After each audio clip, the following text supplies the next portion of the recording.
Hello everyone, welcome to Scary Stories with Rain. I'm here to help you relax and drift into a peaceful sleep. If you enjoy the stories, please give this video a like and subscribe to the channel. It truly means a lot to me. Iggy love to know where you are listening from and what time it is for you right now. Now, get comfortable and let us begin. Midnight Pump Ghost at the edge of Black River Falls, Wisconsin, is a shitty gas station that's open 24 hours a day, 7 days a week. If you were to go inside, you'd see row after row of off-brand chips, cookies, potted meats, and ramen. Expiration dates are suspiciously missing from canned goods, like they were filed off years ago in some misguided attempt to control inventory turnover. A faded wet floor sign, way back, covers a crack in the foundation, but a cooler has since turned into a pothole. The pothole, the collection point from sticky spill off, has become a mixture tar pit, collecting countless insect corpses and the occasional small rodent. Nobody ever complains about the aesthetic. By some providence, or ordering on the supernatural, the health inspector has repeatedly signed off on the business, always kind of ignoring the faint smell of some kind of mysterious chemical cocktail that's the defining characteristic of the establishment, more noticeable than the family of oofated raccoons that lives in the crawl space below the grease trap. We think they're Yeta anyway. At the very least, they have to be inbred to the point of mental retardation, while the alpha, a 3-foot-tall son of a bitch named Rocco, has been spotted multiple times chewing on people's tires and has been run over at least twice, but keeps coming back. The lingering smell, a sweet combination of honeysuckle, ammonia, and vomit, who knows what else, has never been positively identified. But the prevalent theory is that it's coming from the cracks in the foundation, often up from the underground. It's strongest right after a rain, and pungent to the point of tear-inducing if you get too close to the storm drains. Even Rocco's clan refuses to tread. If you were to go inside, you might also see the bathroom cowboy. He exists as part urban legend, part urban fact, because even though he's never been officially confirmed to exist, we have several security camera recordings of a man fitting his description entering the building, heading into the bathroom, and leaving. What makes him a legend is what people claim to see him doing in the bathroom. Some of the stories are only weird, like the guy who went to pee only to see a man dressed as a cowboy handing out balloon animals. Some of the stories are more bizarre, like the guy who says he walked into the bathroom to see a man wearing nothing but a cowboy hat, boxers, and boots with spurs, sitting in an old-fashioned bench grinder, literally grinding an axe. When he walked in, the bathroom cowboy stopped what he was doing, looked up with a smile and a tip of the hat. He said, "Come on, man, come on with it." The guy, understandably uncomfortable with the situation, went to find an employee, but by the time anybody came back to the bathroom, the cowboy had vanished, bench grinder and all. Now the cowboy that may or may not haunt the gas station bathroom appears to follow a code of rules. He never appears unless there is only one other person in the room with him. He never hurts anyone. He's always polite. Honestly, he doesn't seem that bad, especially when you compare him to some of the other things going on in there. If you go inside, you might instantly get a toothache, a strangely common phenomenon that nobody really understands. It should go away on its own after a couple of hours. If you do go inside, you'll almost definitely see me sitting behind the counter because I am the only full-time employee, and I'm almost always here. You may catch me reading a book, because for some reason the internet doesn't work out here, and cell phone service is dicey on good days and non-existent on most. If you need to make a call, you can leave and go up the hill a ways, preferably back towards town, because the other way will take you out to the woods, and you don't even want me to go into all the reasons that's not a good idea. Or you can pay me 25 cents a minute and use the store's landline. That arrangement was cooked up by the owners. They have to actually enforce it because they do check the phone records. I say, "Yeah, I am sorry. While you are here, Don't be offended if I don't strike up a conversation, because if I am completely honest, I don't always know for sure if everyone that comes through these doors is real or not. And if I had to acknowledge everyone in that place that could be an actual person, I'd lose my mind. They don't need any more of that going on around here. I guess the point I am trying to make is this: weird things happen to me working at the shitty gas station at the edge of Black River Falls, Wisconsin. I wish I could easily decide what was the weirdest thing that ever happened to me, but I can't. To hear is so many. I've seen a total of 4 coffins inside the store on 3 different occasions. I met at least a dozen people wandering back into town from the woods, claiming they'd escaped aliens, or a government conspiracy, or cultists. They said, "We've escaped from aliens, or government conspiracy, or cultists, and then we have no money, but we need to make a call. Could you please let us use your phone before they find us?" But rules are rules. I am not gonna lose my job just because you didn't escape captivity with a little bit of pocket change. And here is Farmer Hank. Yeah, this is his real name, who got mad at us and complained about the bulk feed that we've been ordering for him. He insisted. Something's wrong with this product because all of my animals suddenly have human faces. We settled with him by charging a significant discount on his next couple purchases. He stopped coming in one day and they found him, what was left of his body, inside a bedroom at his farmhouse, one that had been locked from the inside. As far as I know, they still haven't figured out what happened. Anyway, I guess I could tell you a story too. But first, as you get ready for work, see? The edge of Black River Falls, Wisconsin is a shitty little gas station that's open 24 hours a day, 7 days a week, and sometimes longer. If you were to go inside, you'd probably see the tired cashier sitting behind the front desk, doing his best to mind his own business. He's real. You may also see someone else. You may also see something else. If you are curious about the reality of anyone or anything else, including yourself, inside that small, ammonia-scented, flickering, fluorescent collection of off-brand junk food, dirt for walls and roof, may I recommend that you follow the cashier's lead and mind your own business?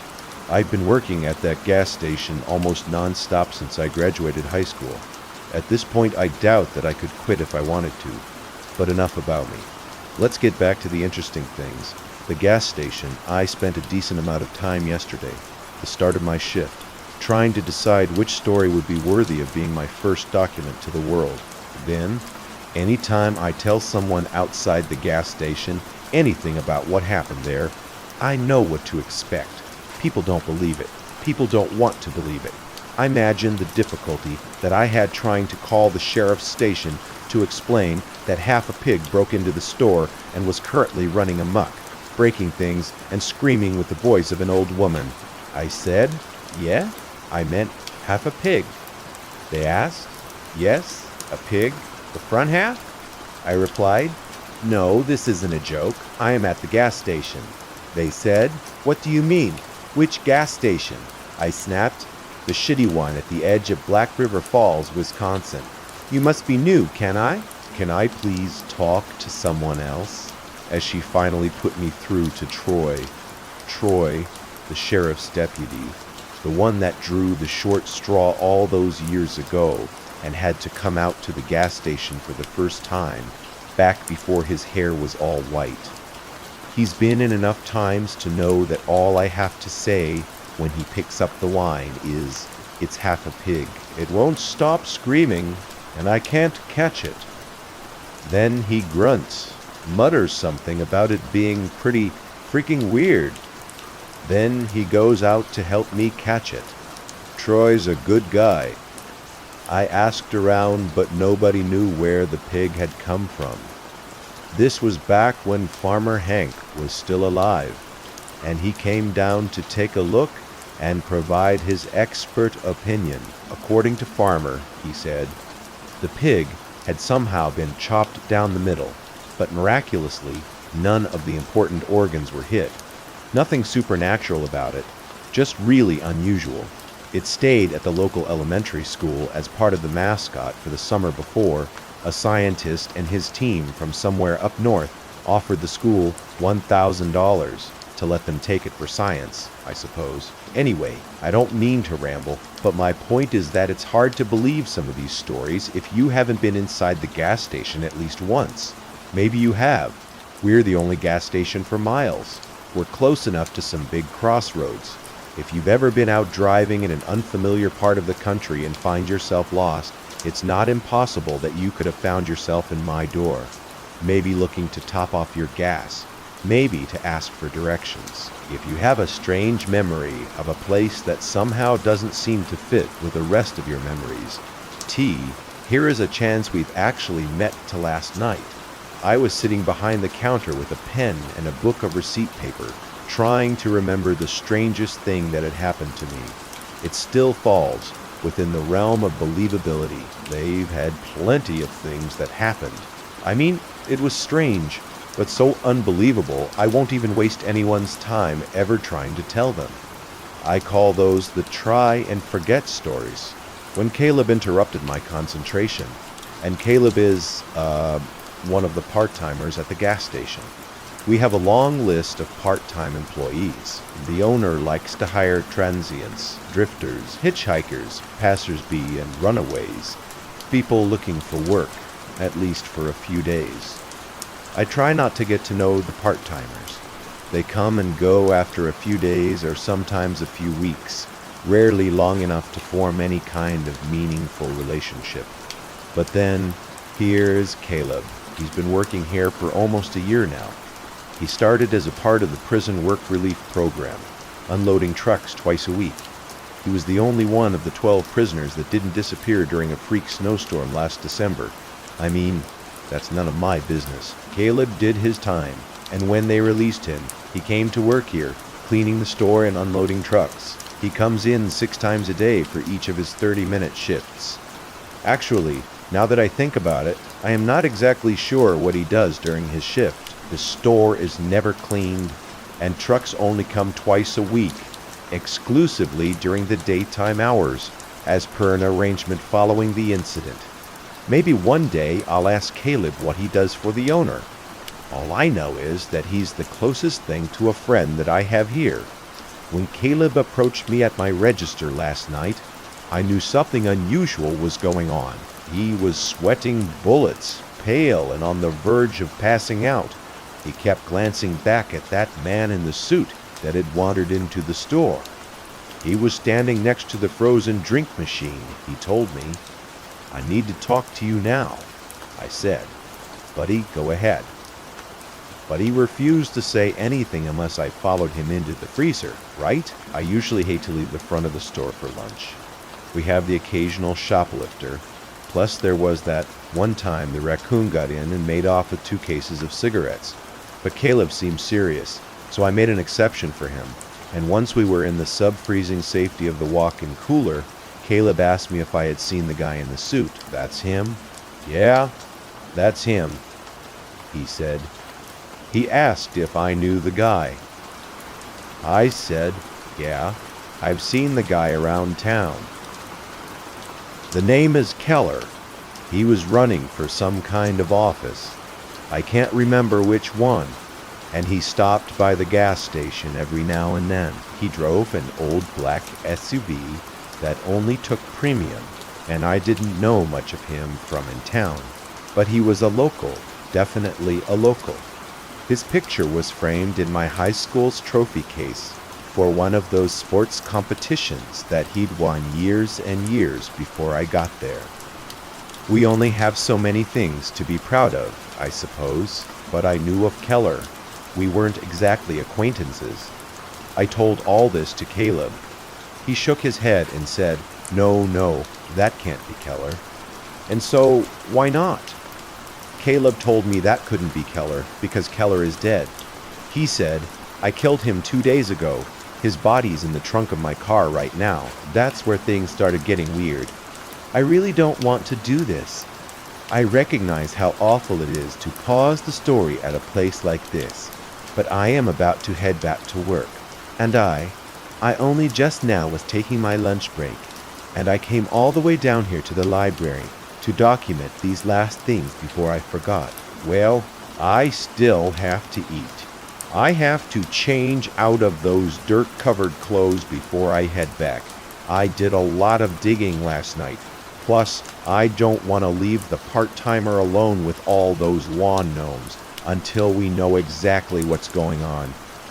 Oh, I forgot to mention the lawn gnomes. Okay, so I am so scatterbrained right now. Like I said, it was a very strange night. Between the handplants, Hank Jr., and that cultist that wouldn't leave me alone, I hardly had any time to collect my thoughts.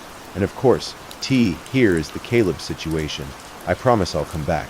I'll tell you all about it. First, you grab some coffee.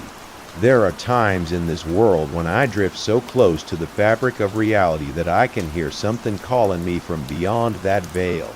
Sometimes when I get too close, I can feel that thing on the other side tugging at the corners of my mind. I am worried about Caleb. He doesn't seem to be taking this so well. In case you don't know, I work at the shitty gas station at the edge of our small town in Black River Falls, Wisconsin, and weird things have been happening for as long as I've been there. I only started to tell you my stories, and if you haven't caught up yet, I'd like to invite you to check out part 1. When I returned to work after my post yesterday, I was delighted to find a stack of receipt papers sitting neatly in the register counter, the notes written in my own shaky handwriting. I don't remember writing these notes, but then again, I don't remember a lot of things. It is possible that I've worked too hard. Well, maybe the fumes coming from beneath the gas station are playing tricks on me, or perhaps it's just another side effect of my condition. At any rate, I am not one to look a gift horse in the mouth, or any other animal in any other orifice for that matter. Admittedly, my handwriting isn't the best, and at times the scratches on the receipt paper have become nearly illegible. So if anything here seems unbelievable, it's probably because I copied it wrong. Now, with that in mind, this is my best effort at the transcription, 7 o'clock. It's getting dark earlier these days, 7:30. Hank Jr. came into the gas station tonight asking about the hand plants. I told him they aren't there anymore. He left his phone number scribbled on the back of a coupon for 15% off at Big Feet, an online retailer. I think he's trying to send me a message. 9 o'clock. I think maybe some kids are trying to play a prank on me. I found a lawn gnome behind the pork rinds. I didn't think much about it and put him in a box behind the counter, but then I found another matching lawn gnome in the soda case. I added this one to the box as well.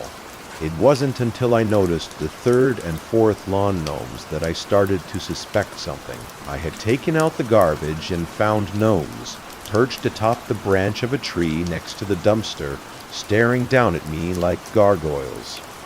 I used a chair and broom to knock them down. I put them in a box with the other 3. When I got back to my desk, I found the note in my chair, written in red ink. It said simply, "I am in the walls. I don't know who wrote it. Paper smells like oranges. Samantha, heighten o'clock." To hear is a strange scratching noise coming from the tiles above the cash register. I fear Rocco and his brood may have infiltrated the building again. 11 o'clock. Hank Jr. called the store. He asked about the hand plants. I assured him they aren't there anymore, and if they ever showed up again, I would call you. I think he's starting to suspect that I am lying. 12 o'clock. When the cultist recruiter wandered in from the community in the woods. They hate it when I call them cultists. I know the recruits aren't supposed to interact with the outside world. From time to time, they'll sneak into town, never any further than this gas station, and they'll buy a couple of cigarettes. They aren't supposed to try and recruit new members until they graduate to the honorable senior cultist status, but this one isn't a very good cultist, and now they aren't supposed to have names, but I am going to call this one Mick. I'll let you guess why. Well, Mick stayed in the store for at least half an hour, trying to convince me to go back to the compound with him. They hate it when I call their home a compound. He tried to appeal to my logical side, but then I let him know, politely but firmly, I am not interested in logic. I can't remember when he left. 2 o'clock. I found myself digging again.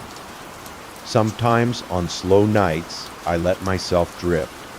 My mind goes somewhere, and when I come to, I wonder where I was just now, who was controlling my body while I was gone.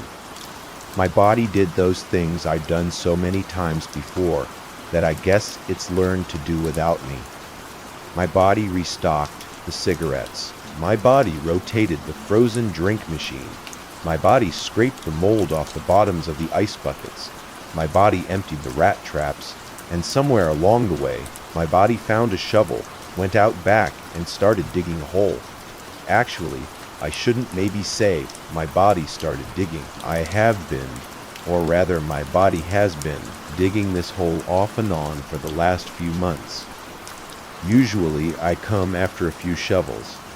This time I added another foot deep before I snapped back to reality and asked myself, what the hell am I doing? 3:30.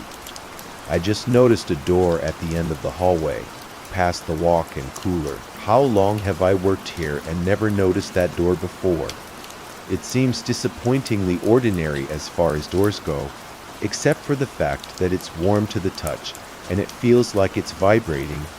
I tried the handle, but it's locked, and when I went back to my register, I noticed a man in a trench coat standing outside, beyond the gas pumps, just outside the reach of our lights, dangerously close to the road. I can't tell if he's looking at me or if he's looking past the building at the woods on the other side.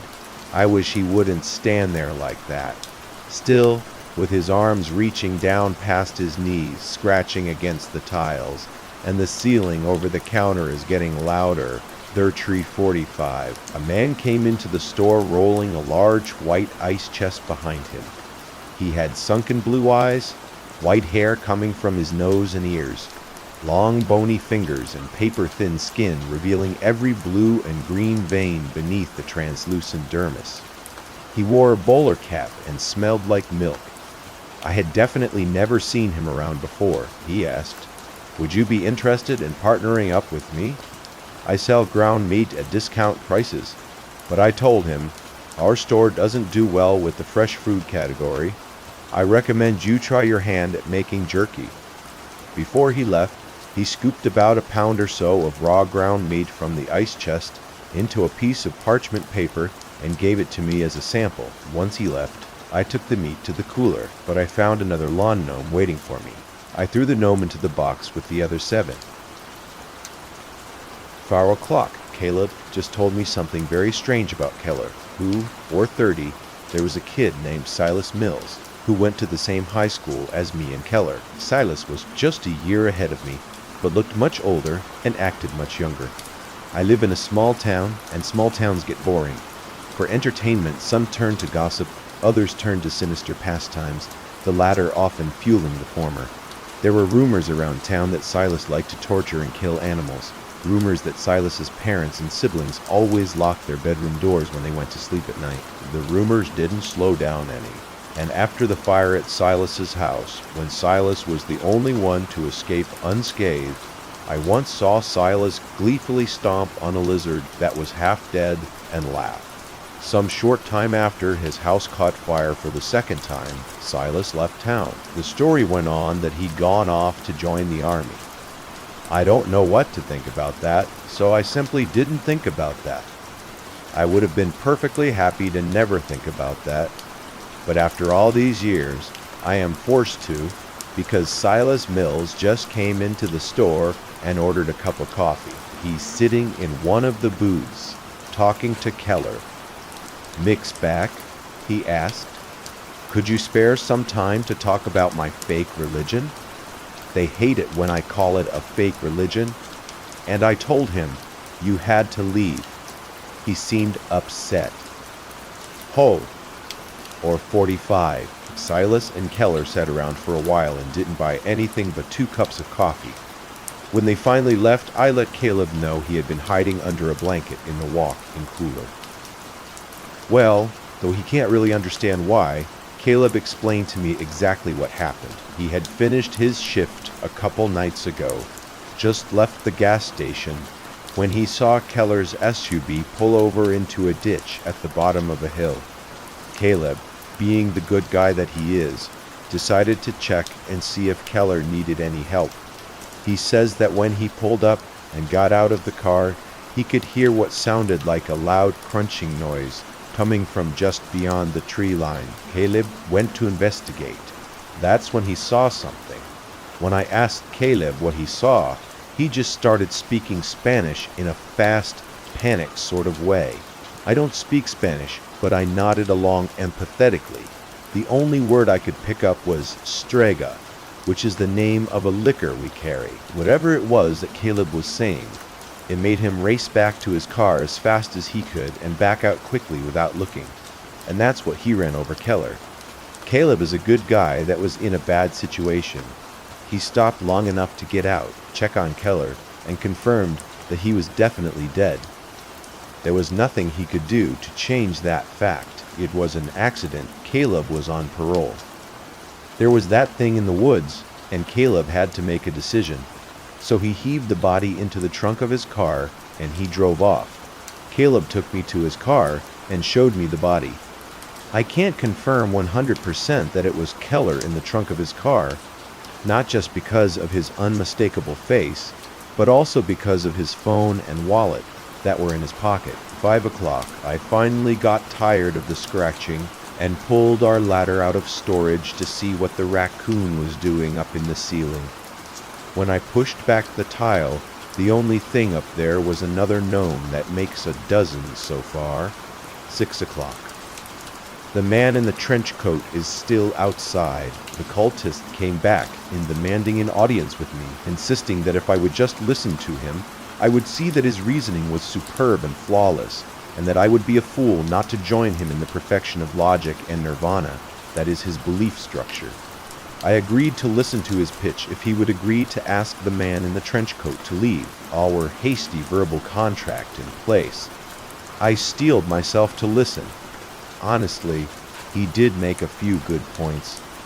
But I suppose it's to be expected from a viral thought experiment strong enough to convince perfectly normal people to abandon their real lives and go live in that community that passes the shitty gas station on the edge of Black River Falls, Wisconsin. They call themselves the mathematists.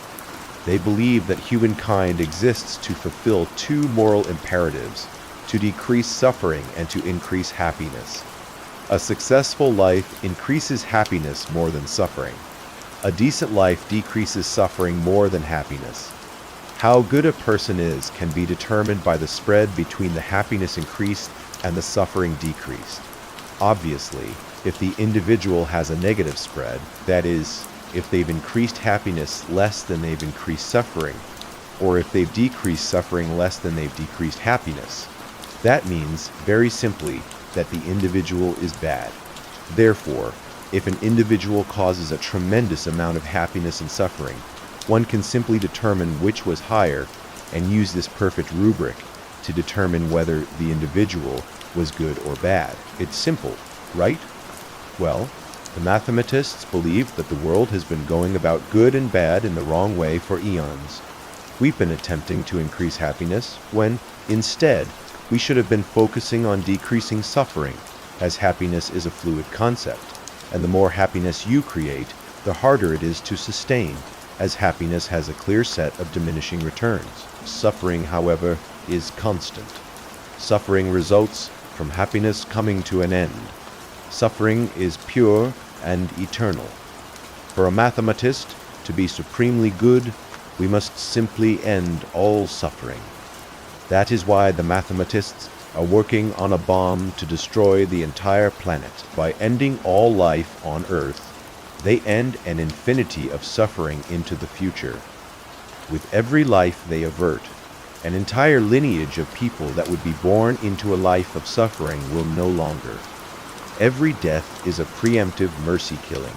Every happy moment that will no longer occur pales in the face of all the sad moments that are likewise prevented. So, as Mick explained, their murder-suicide leaves that killing as a kindness, I told him. Your ideas are stupid. You are stupid. And now you had to go tell the man in the trench coat to go away. 6:30, the phone rang. Now this is strange for two reasons. First, because it was not the landline. It was the cell phone, even though we don't get cell phone service out here. And second, because it was the cell phone. But when I took off Keller's body, now I'll admit I was stuck in a bit of a moral quandary ever since Caleb confided in me. On the one hand, Caleb had killed someone. On the other, it was an accident, and Caleb's parole officer may not see it that way. I thought that I would have more time to figure this out, but when the cell phone started ringing, I knew I had to make a decision. I answered it. I didn't speak at first. The voice on the line was one I recognized. "You have something that belongs to my boss." It was Silas Mills, his cell phone and wallet. I answered, "What? No, we don't care about that shit. We can buy more phones. We can get more wallets. You know what I mean." He was right, I did. It was an accident, I explained. "We know. He wants to make a deal. You give it back. We pretend this whole thing didn't happen. Can we do that?" "Absolutely." 7:30. Caleb came in for his shift at 7 o'clock, and I explained the deal to him. He wasn't thrilled. As I laid it out very clearly, he didn't have a choice. He parked Caleb's Camry behind the gas station near the growth of hand plants and made a point to stand far enough away as to not get our ankles grabbed. Keller's SUV drove up a few minutes later. Silas was driving. He and Keller got out without a word, sized us up, and opened the back of our vehicle. Caleb popped the trunk. Keller and I stared at each other, keeping eye contact the whole time, while Caleb and Silas transferred the body from one vehicle to the other. Silas had a tarp and blanket ready to wrap everything up. When it was over, Keller put a hand on my shoulder and whispered in my ear, "You did good." When they left, Caleb started crying. As I went back inside the store, it was almost daytime, and that's when the new part-timer was supposed to take over, 8 o'clock. Who knew part-timers were late? And I am overdue for a lunch break. I made the best of my extra time here by putting price stickers on all the lawn gnomes and ringing them up as miscellaneous groceries for $9.99 each. Now I've already sold a couple. I am a really good employee. 8:30. I went to the bathroom. I saw a man standing there with his pants at his ankles. He wore checkered boxers and a cowboy hat. He smiled when he saw me and simply said in a somewhat sing-song voice, "Come on, man, come on with it." I took the opportunity to ask him something that had been bothering me. "You know, is everything going to be okay?" The bathroom cowboy took a second to think. Then he pulled up his pants. He walked past me, his spurs clinking against the bathroom tile. He stopped for a second. I was right next to him and said, "I appreciate it." Then he left. I honestly have no idea what that means. No, that's the entirety of the receipt paper notes, but I did make a point to continue keeping a journal. I think this will be a healthy way of chronicling the weird events at the gas station. Maybe this will even help out with my condition. I don't know. The next time something strange happens, maybe I'll come back. I'll tell you a little more. Well, then I guess this is to be continued. I am sorry. Upon further inspection, I realized that some of the scribbles on that receipt paper may have been transcribed incorrectly. I also made some adjustments to the spelling and fixed a couple typos. Yeah. While I was at it, I added another typo just for the observant reader. Lastly, upon the advice of some of my readers, I removed the part where I listed Hank Jr.'s social security number and address. Also, special thanks to those readers that pointed out that strega isn't even a Spanish word. So I asked Caleb about it when he came in for his 4th shift today, but Caleb simply looked at me blankly. He told me, "I don't speak Spanish." I should begin this by saying that I am truly sorry to anyone who has heard part 3. Okay, I had no idea what was going to happen. The agents have assured me that every trace of the story has been removed from the internet, and that T here is nothing to worry about. Okay, if you... If you were unfortunate enough to have heard part 3, I beg you, for your sake, try to forget everything. If your experience includes nosebleeds, dizziness, migraines, or hallucinations, go immediately to the emergency room.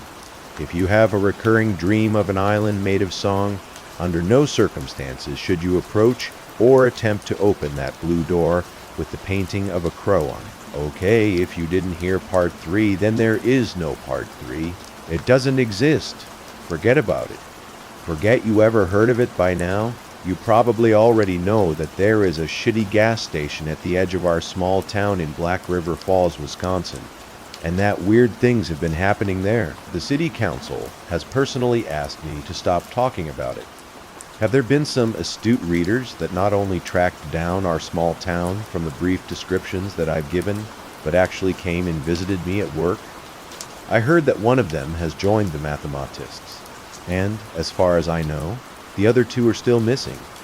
Once again, I am sorry. I am not working right now. It's the first legitimate break I've had since I started writing my stories on receipt paper all that time ago. Time moves funny here, flowing slow and fast all at once like molasses out of a shotgun. It's a good thing that I've been keeping a journal. I've got a few moments before my laptop dies, and I think now might be the perfect time to transpose my journal entries before the battery runs out or the blood loss gets to me. Right now, it's a race to see what happens first. Before any of you worry, I've already called Troy, he said. I'm on my way here to give you a ride to the hospital, right after I pick up dinner for the Landon orphans, Joey and his little sister. Troy and the other deputies have been taking turns, checking on and bringing them food, in an attempt to make the whole thing less tragic. They've been living on their own ever since the incident that totally did not happen, and anyone who says otherwise is a damn liar. There we go again, off on a tangent. I guess I'll get to it and rig up my journal entries while I still can. It's the 2nd of November, 2017, 9 p.m. So much has happened since the Halloween incident that we aren't allowed to talk about, but much busier than usual, dealing with the aftermath, as well as the mathematist cult cleaning out our inventory on a daily basis, planning ahead for some kind of secret event that, I'd only get to hear about in hushed murmurs and whispers. Night is coming earlier, and the weather is getting colder. It's the 4th of November, 2 o'clock a.m. The man in the trench coat is back. He's standing just outside the gas station door, staring in. He's been there for almost an hour now. On the bright side, I haven't had a customer come in since he showed up. Well, my not so bright side. I can't help but feel he's trying to put thoughts into my head. You all are able to, though I've had way too much practice. Keller came in today before the sun went down. He sat in that booth drinking coffee for a while. Eventually, Silas Mills showed up. Silas had a word with Keller and came storming up to my register, screaming at the top of his lungs. He grabbed the display of lotto scratch-offs and threw it across the room. It was obvious that something had upset him. That's when I took the earplugs out. Is everything okay? I asked stupidly. I knew damn well everything was never okay. Did you hear a word I just said? Silas asked. I explained to him that I had taken to wearing earplugs in an effort to drown out the sound of screaming that periodically radiates from the air vents. I guess the screams must have stopped a while ago, or maybe I had imagined them. Either way, I didn't need the earplugs anymore at this point. Troy walked into the store, his white hair looking even whiter than normal. Silas, I could see, became instantly aware of the deputy's presence. Where is he? He half whispered, half growled. You here is the other one, Caleb, man. Silas sighed. Sure, Caleb. He's not due for another 20 minutes. When he gets here, telling him we need to have a chat with that. Silas Mills lets out a shrill whistle and leaves the store. Keller jumped out of his seat and followed close behind. Troy helped me pick up the mess and put the lotto display back together without asking a single question. I wish more people could be like Troy. When Caleb got to work, He told me that he had been having strange dreams, dreams of something enormous, living, breathing underground. The dreams always end the same way the gas station collapsed into a giant sinkhole. They told him that Silas was looking for him. That's when Caleb crossed himself and asked me if he could show me something in the freezer. Behind a stack of boxes labeled "Not a Prior," whatever the hell that means, they've been here as long as I've worked here. Here is a moving blanket, and inside that blanket is another Keller. My question for Caleb was, "You stole the body back?" He looked at the ground and shook his head sheepishly, like a toddler that had just got busted for cooking meth. "You killed another one?" I asked. Caleb explained it was an accident. Again, 3 a.m. The man in the trench coat is finally gone. He left claw marks on the glass of the front door. I checked the security footage to confirm my suspicions. He always stays outside the range of the cameras. Why can't I remember what his face looked like? 3:30 a.m. Mick was the first customer in the store after the man in the trench coat left. I told him that I was surprised that he was still alive. He mistook this for a compliment and said, "Thank you." I asked him if he was ready for the big event. He just stared at me blankly. I could tell that he had no idea what I was talking about, so I filled him in on how I put it all together, the unusual cultist activity, the whispers, the buying up of all of our supplies. I could tell that something was about to happen.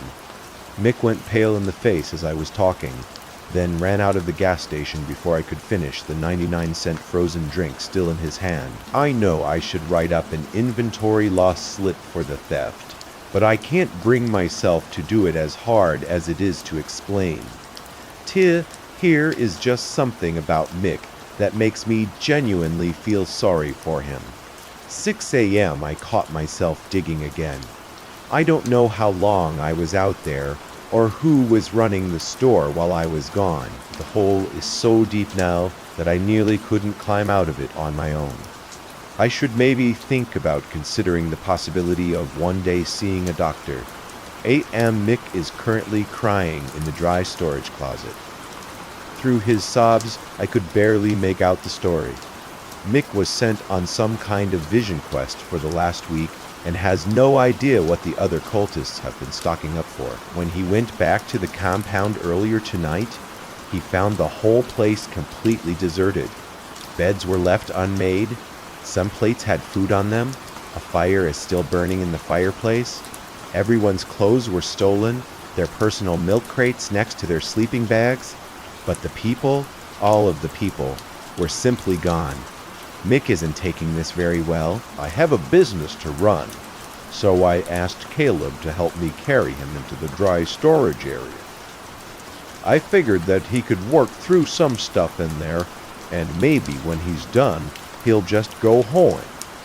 So P4th of November, 9 p.m., the exterminators just left, said they got all the snakes this time. Then I had my doubts. The 5th of November, 5 p.m. Keller came into the store again today and made some thinly veiled threats. He asked about Caleb too, but I told him I was tired of being the go-between and that if he had business with Caleb, he needed to take it up with Caleb. That's when Keller started getting weird. "You know, this place is just a big experiment, and you are the other little mouse." I asked, "Are you going to buy something or leave?" So he bought a pack of toothpaste, then started to undress in the store and rub the toothpaste on his naked body. "They tell me that something's wrong with your brain. Is that true?" I tried to be polite and avert my eyes and answered, "Yeah." "Do you have some kind of mental condition?" Answered again, "Yeah." "That's too bad." See, at this point Keller was completely naked. He walked over to the frozen drink machine and filled a large cup with a sugary red concoction before turning it upside down on top of his head. Then he shook himself violently like a wet dog, flinging bits of cold, sticky debris across everything from the ceiling to the walls, some of it even landing on my face, but I tried not to let him see me flinch. I knew this was all just an attempt to intimidate me, and I didn't want to give him the satisfaction. "What is it exactly?" he asked as he crossed back to where his pile of clothes waited for him. What? Huh? What is your condition? Paranoia? Schizophrenia. What? Gay? No, I answered. I don't sleep. You don't sleep? He sounded generally interested. Like, never. I can't fall asleep. I haven't slept a single day since high school. It's a rare genetic condition with no cure and no treatment, and one day it'll kill me. But until then, I handle the effects as best I can. He nodded. Man must be it. That must be why he can't reach you. Why? Who can't reach me? Right then, Silas came into the store. He threw a blanket around Keller and hustled him out to the waiting Elzeby. A moment later, he came back into the store and offered me $100 for the security tape for tonight. Yeah, I wonder what I'll spend my $100 on at 9 p.m. I was beginning to suspect something wasn't quite right in the store. I mean, finding empty candy bar wrappers strewn about, security tapes mysteriously deleted, strange noises coming through the walls in the middle of the night. One man.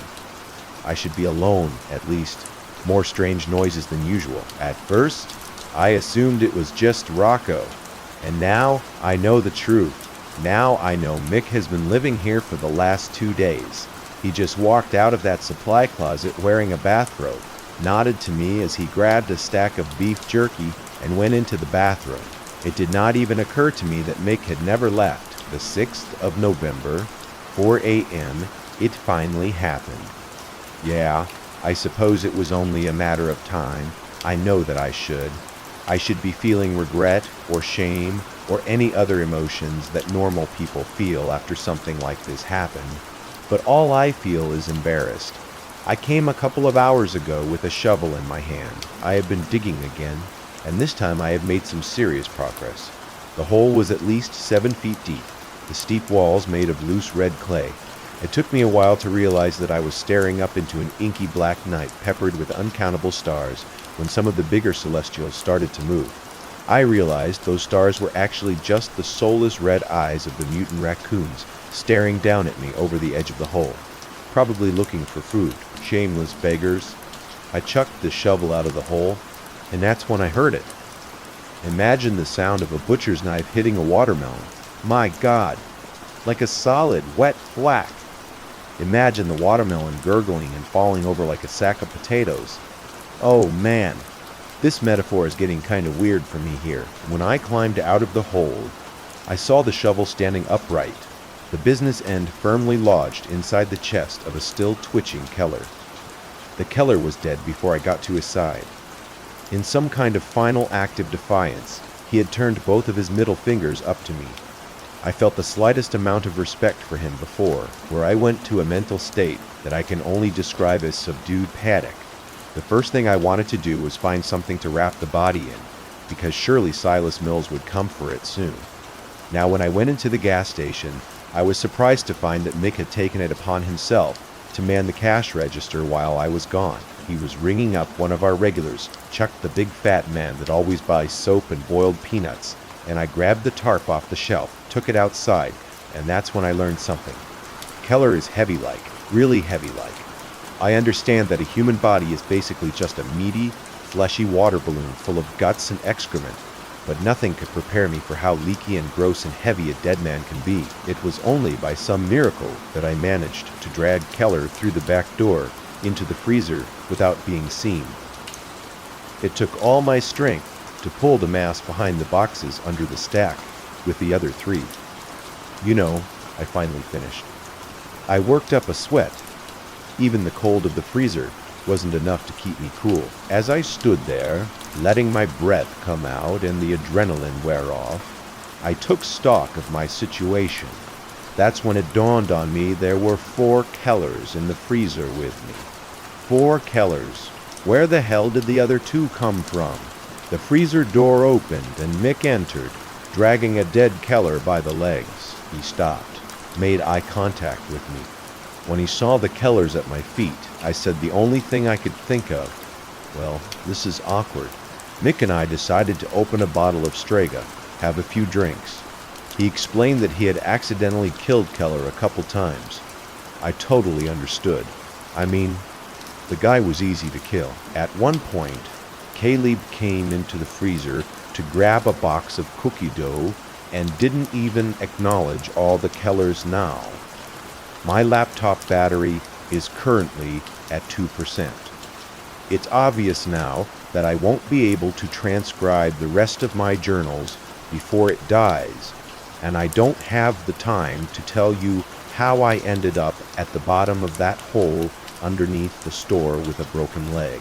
But I can tell you that I hear someone moving around above me, which is good because I don't think I am alone down here. Now, if you are hearing this, it means that I managed to upload my story. If you are not hearing this, then what even are you? Someone just called my name from the top of the precipice. So I think it was Caleb. I wonder what happened to Troy. So why did he tell him? Ever show up? I am going to think of it. I seem to remember Troy didn't survive the Halloween incident. Wait, who the hell have I been talking to this whole time? I promised that if I survived long enough to recharge my battery, I'll come back until the end. Until then, I guess this story is to be continued. Hey, everybody, it's me, Jared from the gas station at the edge of Black River Falls, Wisconsin. Proud to be the newest member of the team. The owners were so impressed with how I managed to stay inside the store for several days without leaving or going insane that they offered me a full-time position while the regular clerk is out recovering from his leg injury. Happy Monday, y'all. The other guy asked me to do him a small favor while he's getting some much-needed rest and relaxation. He gave me the password to his laptop and detailed instructions to transcribe his journal entries from last week in exchange. He agreed to keep me on as a full-time assistant after he gets back. I get to learn what to expect on the job through his first-hand documentation, and he gets to continue his weird little blog thing. Now that's what I call a win-win, if I am being honest. This is probably the best thing that could have happened to me right now. Ever since the program mysteriously dissolved in the mathematists community, I've been feeling very lost and vulnerable. I've been losing weight and having trouble sleeping, and when I do, I keep having these weird dreams of some enormous being deep below the gas station, waiting to devour us all. Clearly a mistake was made, and I was overlooked. If any of my old brothers and sisters are out there and see this post, please contact me. Tell the seniors they forgot me. I am not mad. I miss you. I love you, I got started.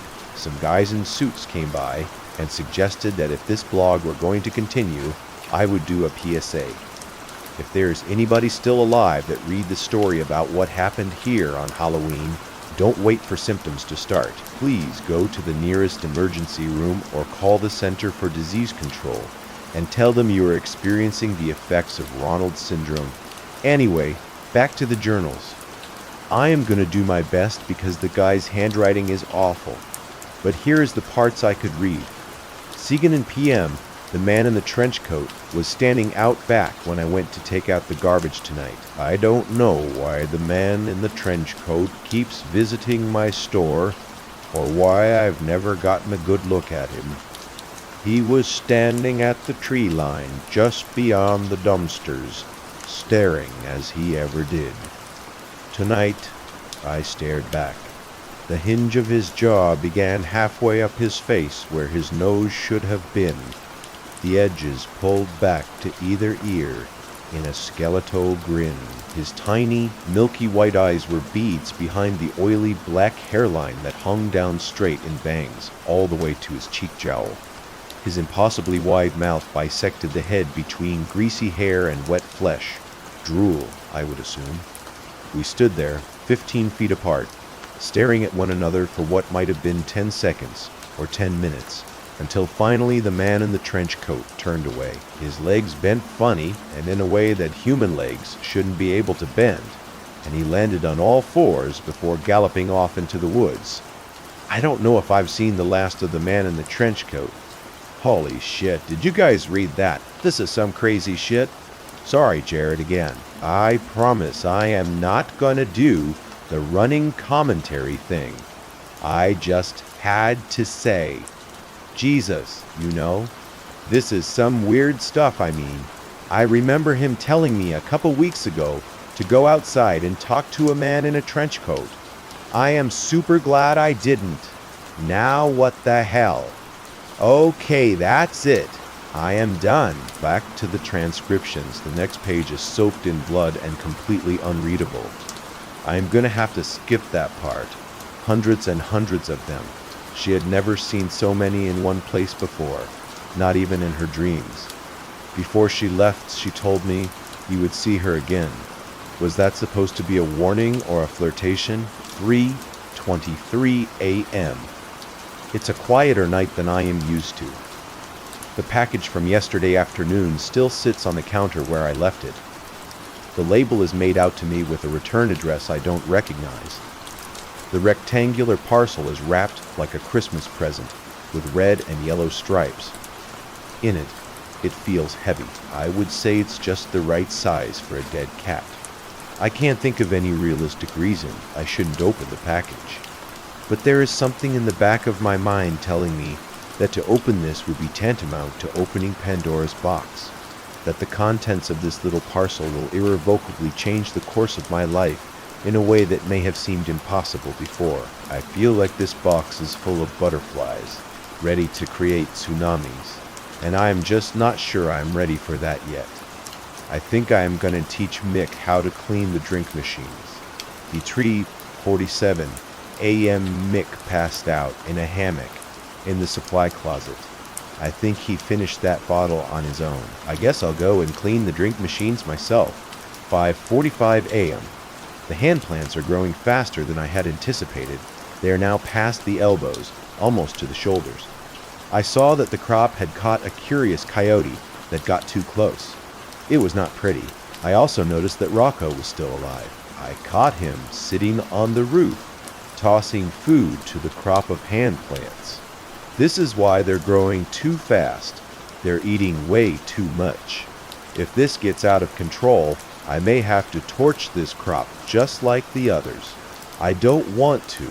It sends shivers down my spine whenever I hear the way they scream. 7:30 a.m. Caleb came in for his morning shift, looking pretty terrible. He filled up on coffee and told me that he hadn't been sleeping too well. The bad dreams had been keeping him from getting a restful night. I wonder if I should tell Caleb about my condition.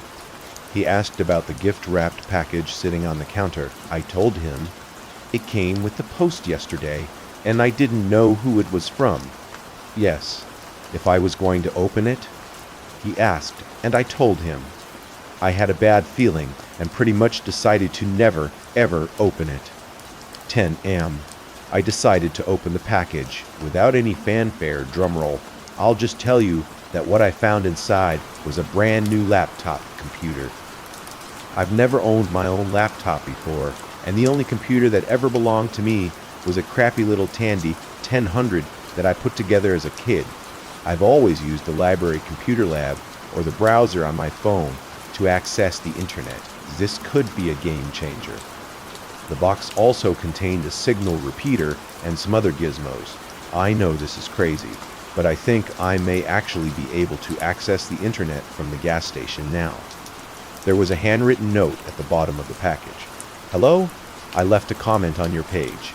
T, here is something I want to tell you. I am enjoying reading these stories you are writing, but I think if you actually sit down and write out one story at a time, that you will get a lot more upvotes.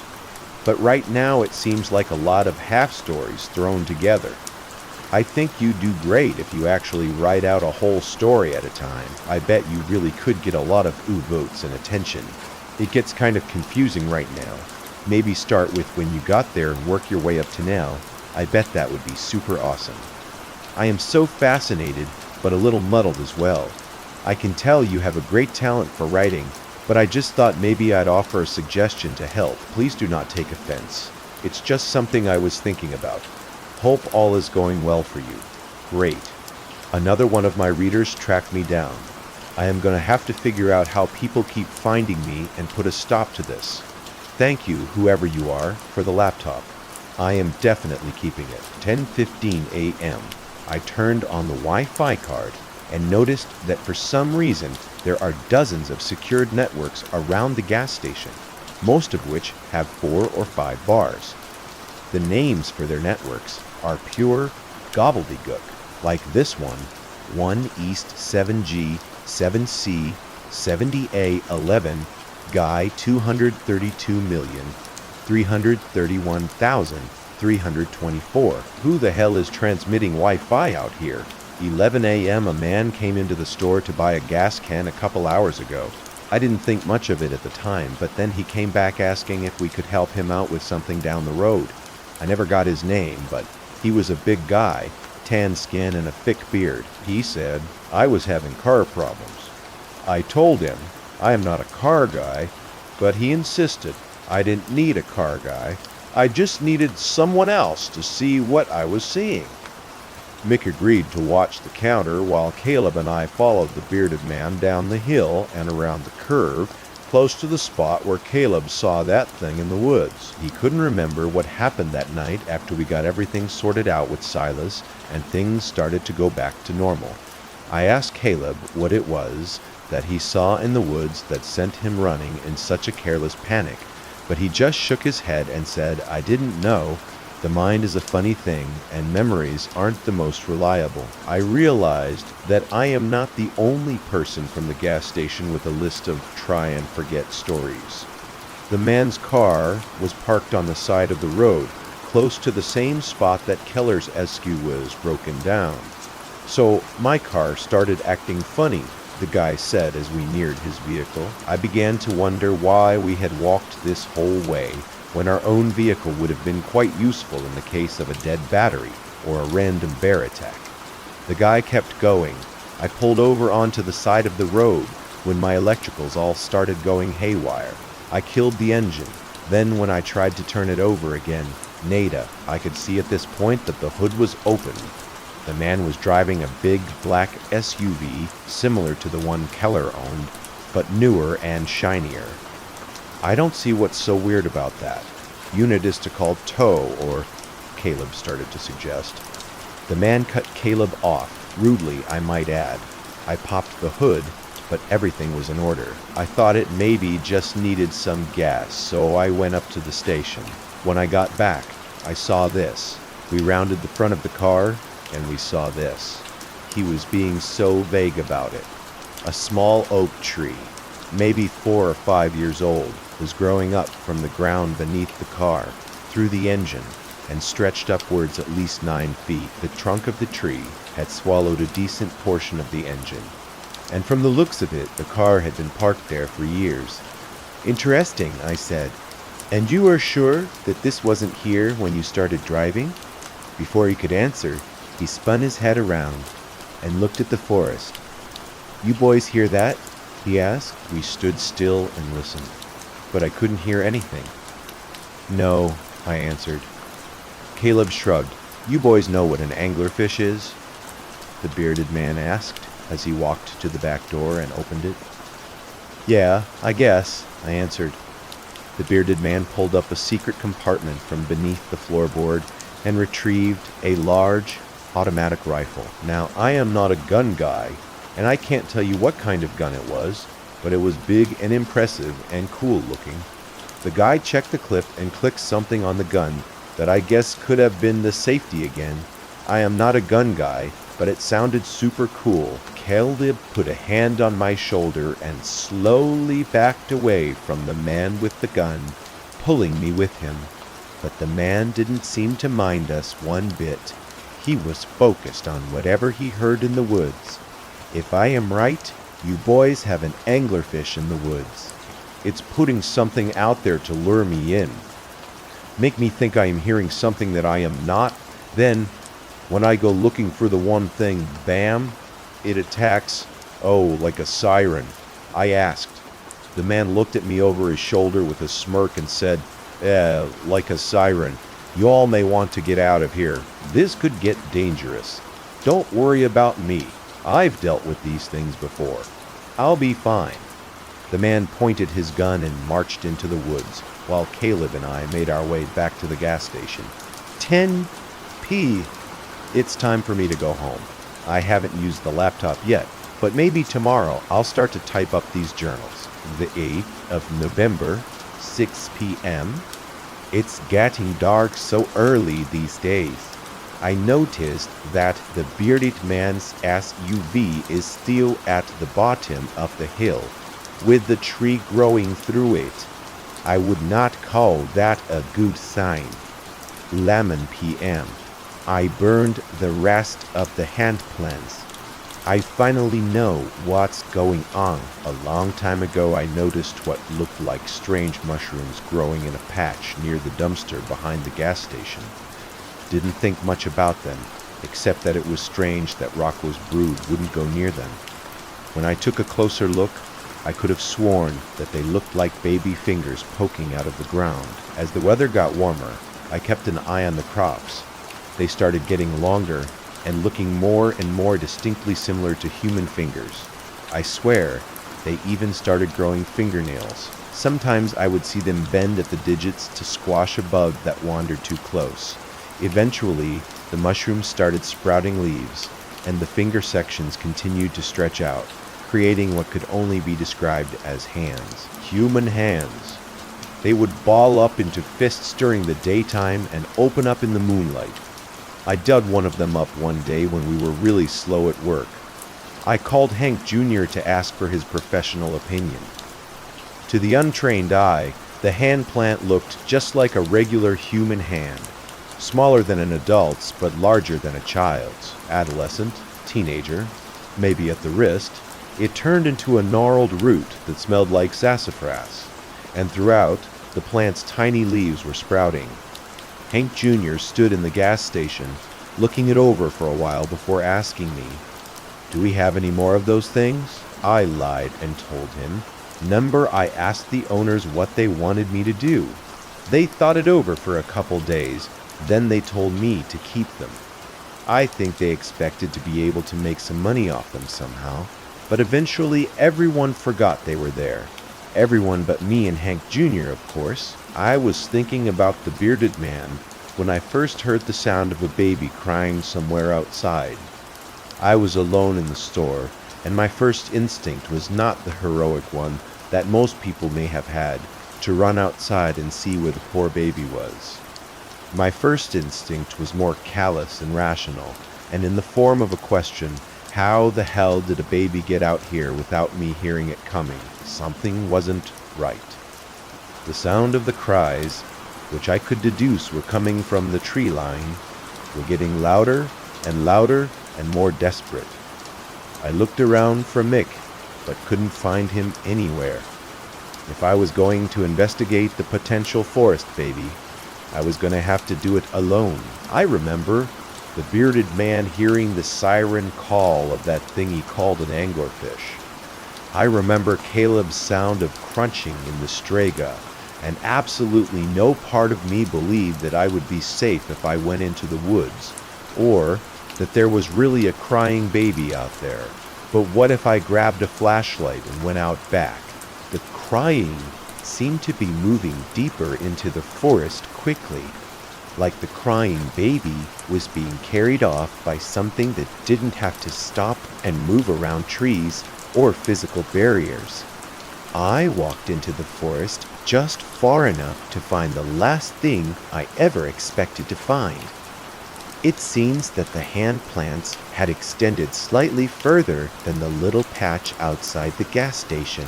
Those plants that I had been watching and burning whenever they got too aggressive were not as controlled as I previously believed, because out here, just a few steps into the woods, was a hand plant that I had missed, that I had never trimmed or culled or burned, that was left free to grow as large and wild as it possibly could. Out here was a hand plant that had grown so large and had fallen over. It had grown past the shoulder.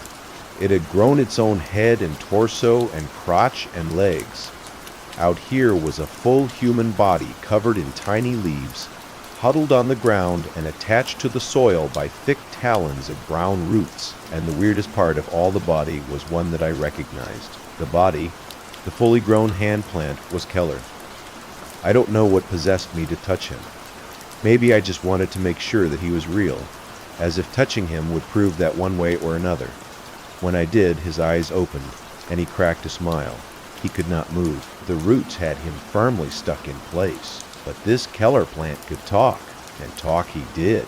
We stayed out there talking for over an hour. I won't go into everything the Keller plant said, but I will say this. There is something under the gas station, something big and powerful, something plotting, and I've been working for years in a cloud of his dark god's farts. I felt extra terrible setting the fully developed Keller plant on fire after I burned the rest of the crop of hand plants. But honestly, what choice did I have? When I got back to the gas station, Silas was waiting for me. He knew I knew, and I knew he knew I knew. I was halfway expecting what came next, but not expecting him to enjoy himself quite so much. Silas locked the front doors, then proceeded to beat the crap out of me. I'd like to say I got in a few good hits as well, but that would be a huge lie. I don't think I laid a single finger on him, although I did mess his knuckles up pretty good with my face. So I have that going for me. Silas dragged me across the gas station to the hallway, past the bathrooms, past the walk-in cooler, to that big strange door that I had only just noticed a couple weeks ago. If it were possible for me to pass out, I am sure I would be unconscious right now. "Why are you doing this?" I asked as he banged the door 3 times. There was a sound from the other side, and then Silas yelled, "Open up, it's me." The door cracked open, and Silas dragged me into a room I had never seen before. It looked like an old office. There was a desk next to a wall of monitors with security feeds from all over the store, and the perimeter, security feeds from cameras I never knew existed. In the middle of the room was a large hole that looked like it had been created with a team of jackhammers. "It's time for you to meet my boss," Silas said as he dragged me to the edge of the hole.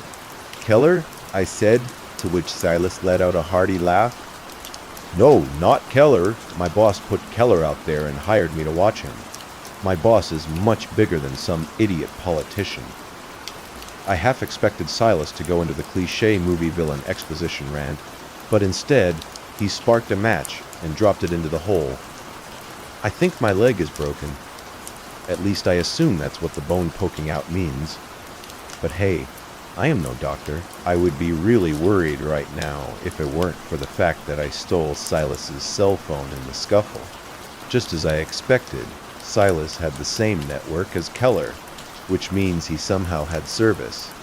I put in a call to Troy's direct number, so I am sure he'll be along shortly. Until he gets here, I'm just passing the time updating my journals. Somebody just dropped the laptop into this hole with me. Maybe it was Silas. Maybe he thinks I am dead. Maybe I am. Again, I am not a doctor. Whoever it was, I think I might have heard the sound of boot spurs clicking against the tile as he walked away. I guess I'll boot this thing up and start transcribing my journal before it's too late. Okay, so this is the last of his journals. You are probably wondering to yourself, where was Jared while Silas was beating the crap out of poor old Jack? Well, I had gone into town to see a movie. Yes, I went and watched Thor Ragnarok. If you haven't seen it, go see it. It's awesome. I guess I am lucky I went when I did. Otherwise, this Silas guy might have tossed me into that hole as well. I was the one that found Jack. When I came back to the gas station, I couldn't find anyone anywhere, so I went searching until I noticed that the door at the edge of the hall cracked open slightly. I also found a really poorly made bomb behind a register, but it didn't take long to disassemble. You can thank the mandatory bomb building classes at the mathematists program for that. No big deal, just me being my typical heroic self. I just caught myself digging. Recovering from injury sucks. Recovering from an injury when you can't fall asleep sucks worse. Recovering from an injury when you can't fall asleep while simultaneously being hunted by a sociopathic lackey of a dark god or on a personal vendetta against you sucks even worse. What sucks even more worse is having to do all of the above and still being called into work because, as the owner puts it, the new guy is a complete and total fuckitwit with willful and malicious idiocy that borders on the criminal. And so here I am, against the doctor's advice, at the shitty gas station at the edge of Black River Falls, Wisconsin. Only a little worse for wear. What's really incredible is that I've only been back for 1 day, and here is already a body. Count more on that later. My right leg is in a cast from the ankle to thigh, and I've elected to use crutches because, unsurprisingly, the gas station is not wheelchair accessible. The cast has several signatures and messages, which is very strange because I have no memory of anyone signing it. Yet that could just be a result of the pain meds. Looking down now, I can see Caleb scrawled this message. Try and stay out of trouble. CT here is also a message in red crayon. Jared was here. A few signatures scribbled in Sharpie, and a little further up my leg. I have to pull my pants way up to read it. This note, Rocco. Well, that's annoyingly cryptic. I would check the tape to see who I let get so close to my delicate area, but the owners have had every camera in the place removed, so I guess there was something about finding that secret room full of security camera feeds to bring personal privacy into the public discussion. I feel like the act of removing all the security cameras was a bit of an overreaction, especially with Silas still out there. The police took a statement and confiscated the remains of the bomb. They're taking this whole thing very seriously, and an arrest warrant is out for Silas Mills, should he ever show up again. That's for Keller. Things get a little more. Interesting. See? The police were unable to find any evidence that he ever even existed. He had no property in his name, no driver's license, no public record of any kind. The only thing ever linking him to this town was a grainy picture in an old yearbook photo. It would seem that Keller was living off the grid ever since he graduated high school. Now Silas's attempt to blow up the gas station failed. Keller suspended his election campaign and simply vanished, as a period. The sheriff's been sending a new deputy, Andy, out to check on me at least twice a day. Andy isn't from around here, which is probably why he agreed to replace Troy as the new gas station babysitter. Around 6 o'clock, too dark, skin with a mustache thick enough to plant a yard flamingo in, eyes that constantly telegraph the statement, "Knock that nonsense off. You have yet to smile." I don't know if Andy will become the next Troy or next Silas. Right now, he could go either way. Andy was the one that dropped me off at work today. I am not supposed to get back behind the steering wheel for a while, which is fine, I guess. It's not like I am going on any road trips anytime soon. On the way to work, we passed the SUV of the man with a beard, the one staked in place on the side of the road by the tree growing up through its engine. I asked Andy about it, but he just shrugged it off and said, "You shouldn't worry yourself with other people's business." I asked about the owner of the vehicle. Andy said they think that he got lost in the woods, just like the other hikers last fall. A search and rescue effort was underway, and he was confident that they would find him, one way or the other. After Andy dropped me off today, I went about my regular shift starting duties. I reconciled Mix till not at all surprised to see that he was somehow $150 over, or that the surplus was entirely in $1 coins. I logged all the invoices that had piled up while I was out. Then I emptied the trash cans. I was hoping that I might run into the cowboy, but the only thing in the men's restroom was an obese Hispanic trucker punishing the toilet and surrounding air with an unholy fury that deserves its own scary story.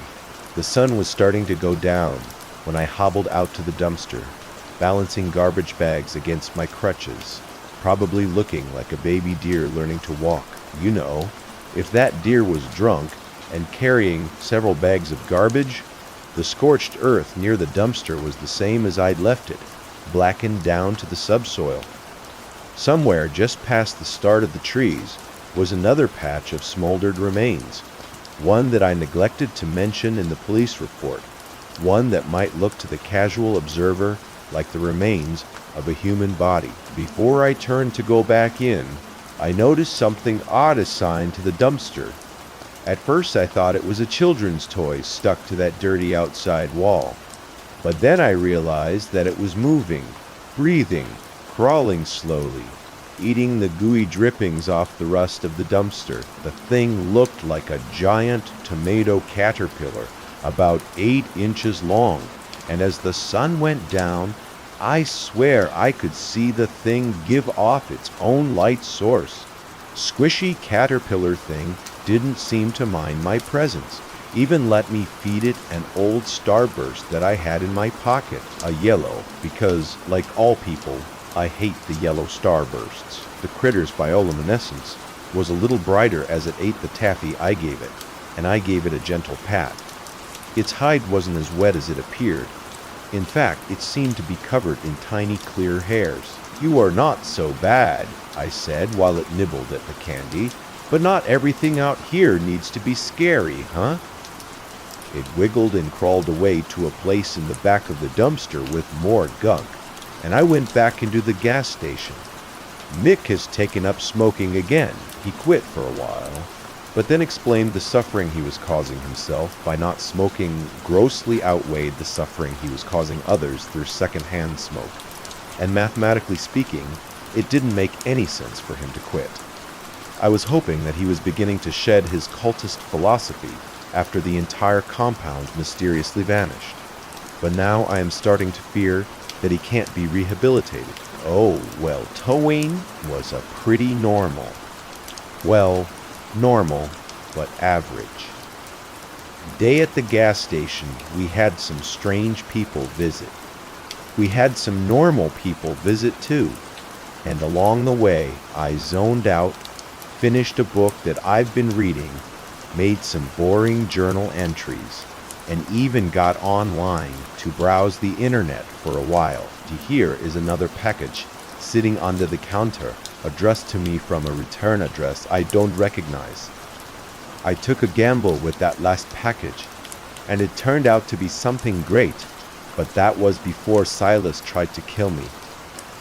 Now, once again, my gut is telling me not to open it. I got a phone call today at the store, a few hours after sundown. It was pretty late, hard to say when exactly. Mick was asleep in his hammock in that dry storage room, and I couldn't remember the last customer. This was somewhere in that temporal wasteland between dusk and dawn. "Hello, Jack. Listen very carefully. You don't know me. What I am about to tell you will save your life, but only if you follow my instructions and do exactly what I say. In the drawer to your right is a pencil and paper. Get them. Write this down. These are the rules to your survival one. Do not leave the gas station. Do not go outside under any circumstances. 2. Do not drink the tap water. Do not even touch it. Don't smell it. Don't look at it. It's bottled water from here on out. 3. Don't trust your eyes. Or, barricade. Hang on. Hand where?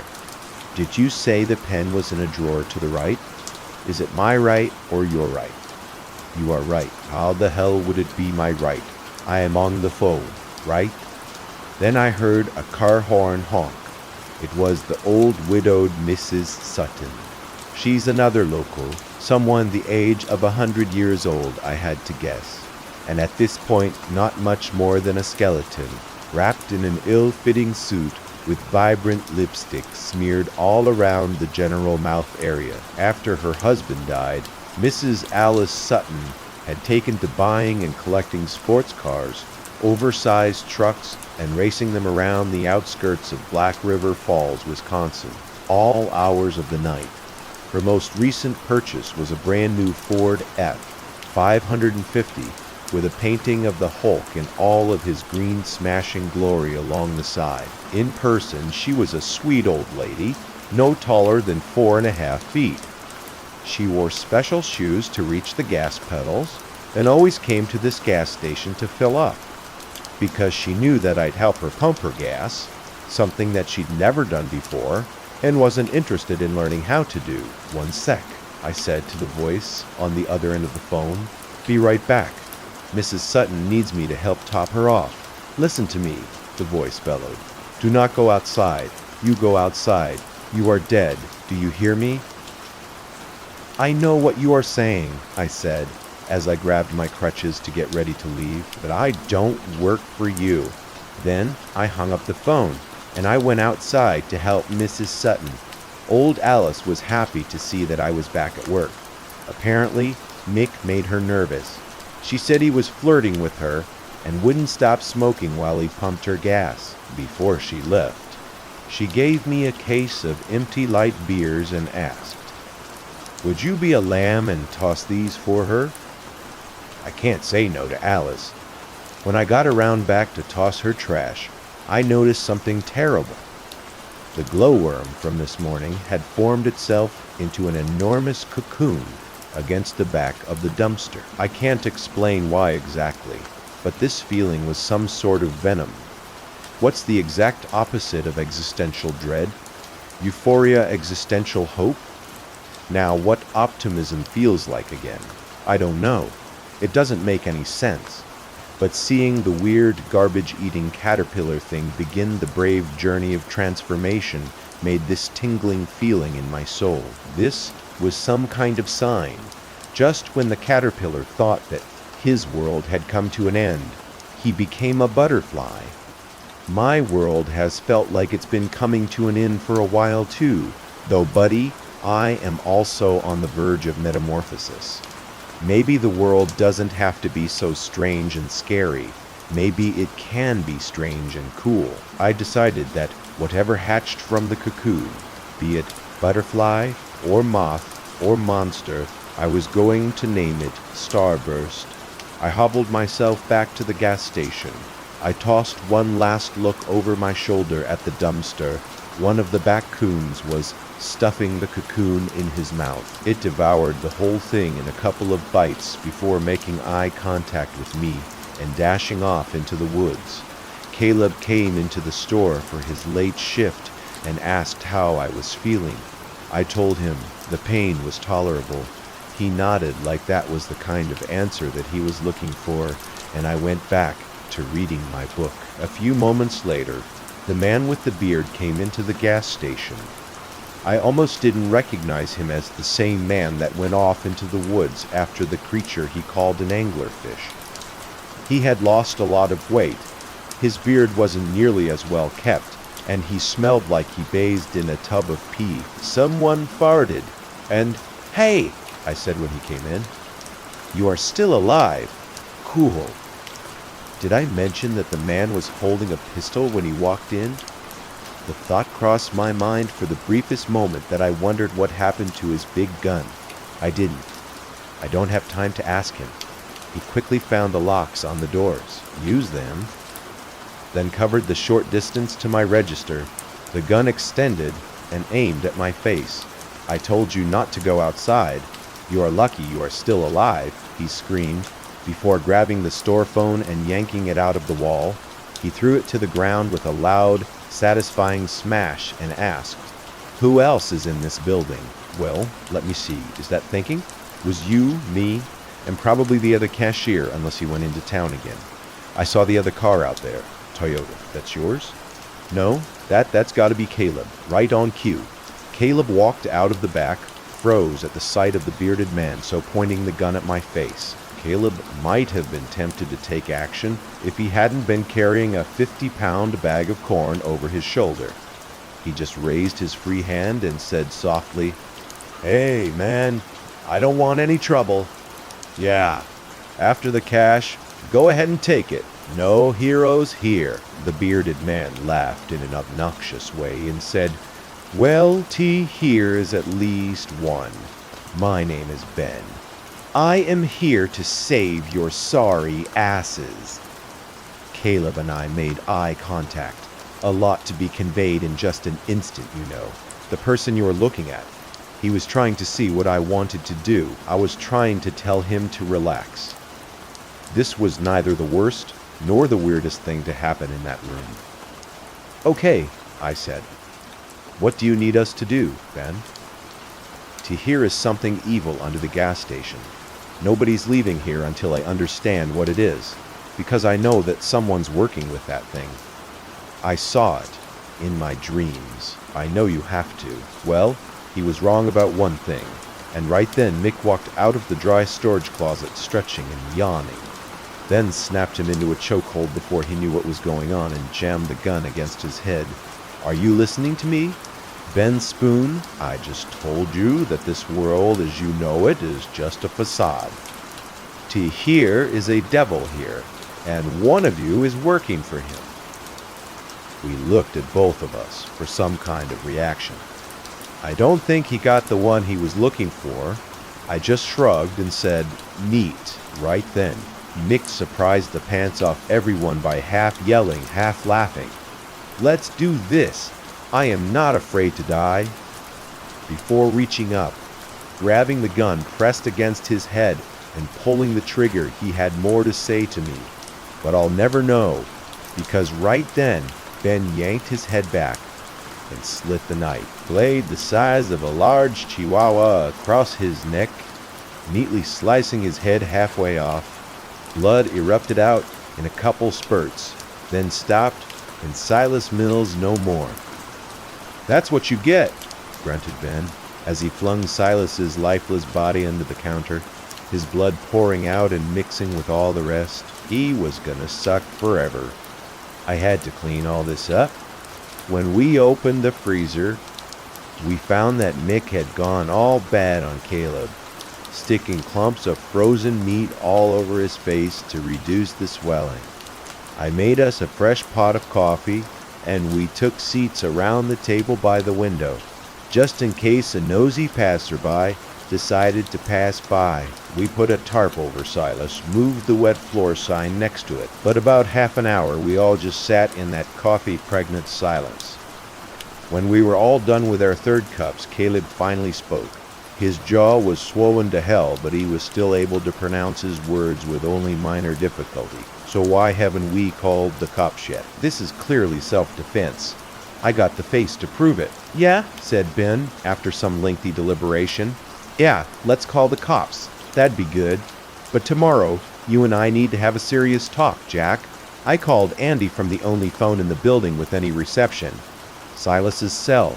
Deputy, I listened to what I told him. Just the most basic and simplified version of what happened that night. And he said that he would be on his way right after he got out of bed and put some clothes on. They called the owners next. Yeah, and they were not happy. He told me next time I should call them first. Wait, next time. Right now, the others are at their booth staring out the window, and I am sitting on my laptop nopping the night while the memories are still fresh. I know this isn't over yet, and I think the gas station is going to have to close for a day or two, but when it opens up again, I'll be here. You write my journals, you know. My best to ignore anyone who walks through those doors. I guess that means this is to be continued. Okay, so it's been about like an hour since my last post. We haven't had any customers yet. If the gas station weren't an active crime scene, I might have asked one of our other employees to squeeze that large pool of blood into the drains by the cooler.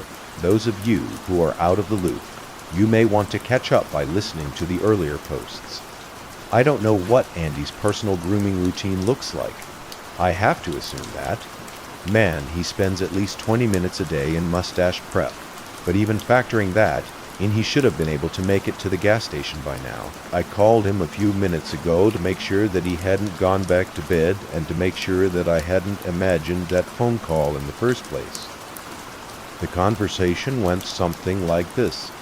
Yeah, Andy? Are you on your way? Sit tight. We had a little emergency. Okay, the road between Black River Falls, Wisconsin, and you is blocked off. Okay, which one? All of them, even the service roads. It must have been a freak storm. I've never seen anything like it. All the roads are covered in trees. The art, fallen. The trees are growing in the middle of the street. I've been trying to find a way around all morning, but I've given up. How about I head through on foot? Just to be clear, you said you heard from Silas Mills last night, and he made any other contact? Well, actually, he's here. He came in, some stuff happened, and now he's dead. What? You are telling me T here's a dead body at the gas station? I already told him all of this. I really missed Troy. Do you not realize that I am? Sorry, answered.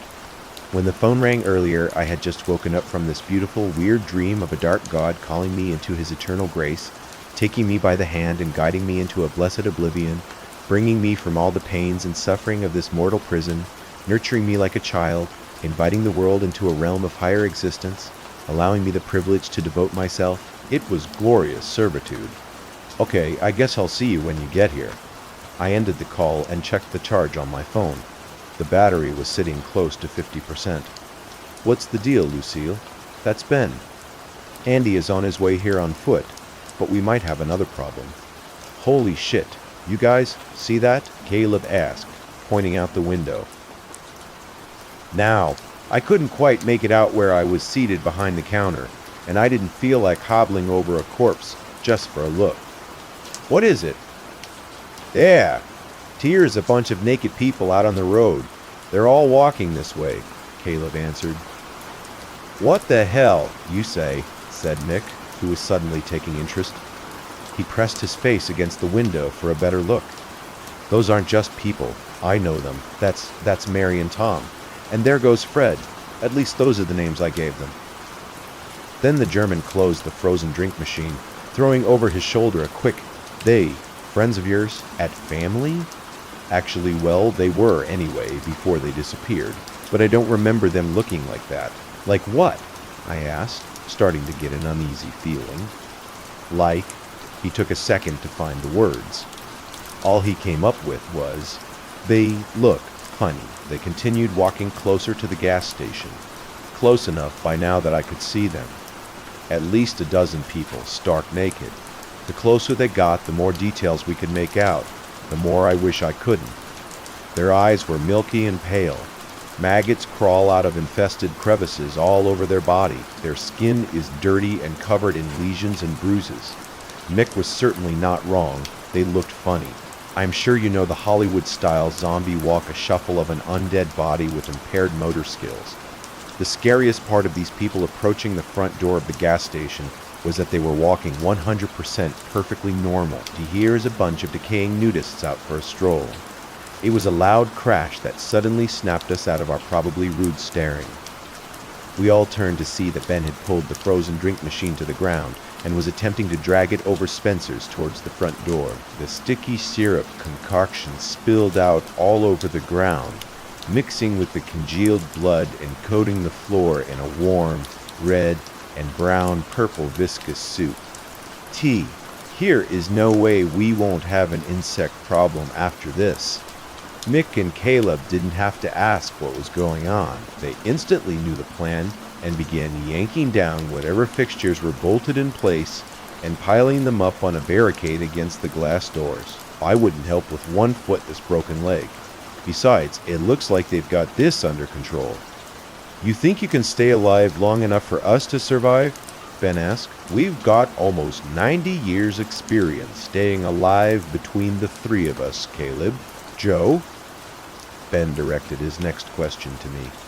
You got any weapons in this place? I don't know. The only thing I have is a half-empty canister of gasoline in the supply closet and some really hard jerky. But he was welcome to whatever he could find. That's when he started MacGyvering some spears on chair legs and broken glass from the drink case. Well, about 10 minutes ago, the gas station lost power. Now really would be a great time to have a giant pet glow in the dark butterfly. Stupid raccoon. It's been pretty quiet, save for the wet, guttural whispering coming from those people outside. Been still searching for weapons as well. Caleb finds things to push against the front door, and assuming he hasn't fallen asleep, Mick has taken the back door. I was feeling pretty useless after Ben confiscated my crutches, so I figured I had to take this opportunity to type out the account of what happened just in case Andy gets here too late. In that spirit of preparedness, I should say a few things to whoever finds these messages. Or is it whomever? I never get that right. Well, first, you are the owners. I am sorry about the mess. Second to her, I am sorry we didn't run into each other one last time. Third, to whomever keeps dumping tar into the ditch outside the gas station, I hate you, and I guess that's all I have to say. It's been a weird, crazy ride. Number this is Jack from the gas station, signing off one last time. I didn't die, sorry. It's been so long since the last update. I just got my laptop back from the police. Special thanks to whoever gilded me, by the way. But I don't know what to do with rabbit gold, but it brings warmth to my soul. Oh, I know you guys are probably wondering what happened. Well, last week we met a dark god. We were in the gas station without power for hours. It's cold this time of year, so we huddled together around a plate of scented candles and ate pork rinds, canned beans. Mick almost dozed off a couple of times before Caleb decided to loot the energy pills behind the counter. He handed them out. We all took a few, washed them down with cold coffee, and told ourselves it was for alertness.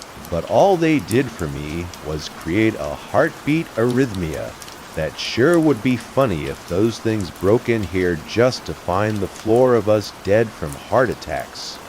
Well, I mean, not funny, but you know, Caleb tried to strike up a conversation with Ben a couple of times, but the bearded man wasn't very social. So, you remind me. Nah, any one guy. He was a ranger in the army. You remind me of him, all right. Those things out there. Any idea what we're dealing with? Have you ever seen anything like that before? Number got any family? Number? I checked Salas's phone throughout the day. It wasn't getting any service anymore. I tried 911 a few times, but even that wouldn't go through, and the battery got to 5%. I turned it off. We might need it later for an emergency call. Eventually, the adrenaline pills started to wear off, and I remembered that my leg was still healing from a complex fracture, and maybe I should have agreed to come back to work so soon. I did that whole crippled walk back to the front desk to grab my meds. While I was there, I spotted the still unopened gift-wrapped package on the shelf beneath the register. I decided to ignore it and instead grabbed the employee whiskey bottle that was behind it.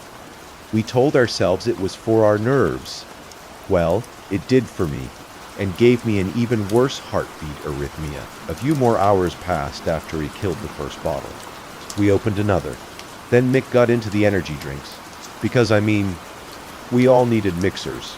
But at some point, the former cultist pulled out his stash and lit a joint, not asking, "Oh my God." I turned that whole station into a hotbox. I can't remember if I had taken my pain meds yet, so I went ahead and took them. And as the sun started to set, I had two thoughts competing for first place in my mind. First, it sure is getting dark early these days. And second, we might be getting a little too fucked up to handle what's about to happen. Time became even more illusory than normal once the laptop died. We had no way of knowing how long we'd been waiting. We started measuring the time in candles. Our snack food and morale raced each other to depletion. At some point, Caleb got me away from the others to ask what I thought about Ben. I told him that he was the nicest guy that had pointed a gun at my face all week. But Caleb told me that he had a weird feeling about him. And I reminded Caleb that he had killed Keller a couple times, and maybe he should get off of his high horse. "Hey, Ben!" yelled at us from across the room. "What are you two talking about, Emer?" "Ah, lad, I think he bought it. You get over here. I don't need any more dead bodies piling up tonight." Ben was in the corner, warming his hands over the candle plate.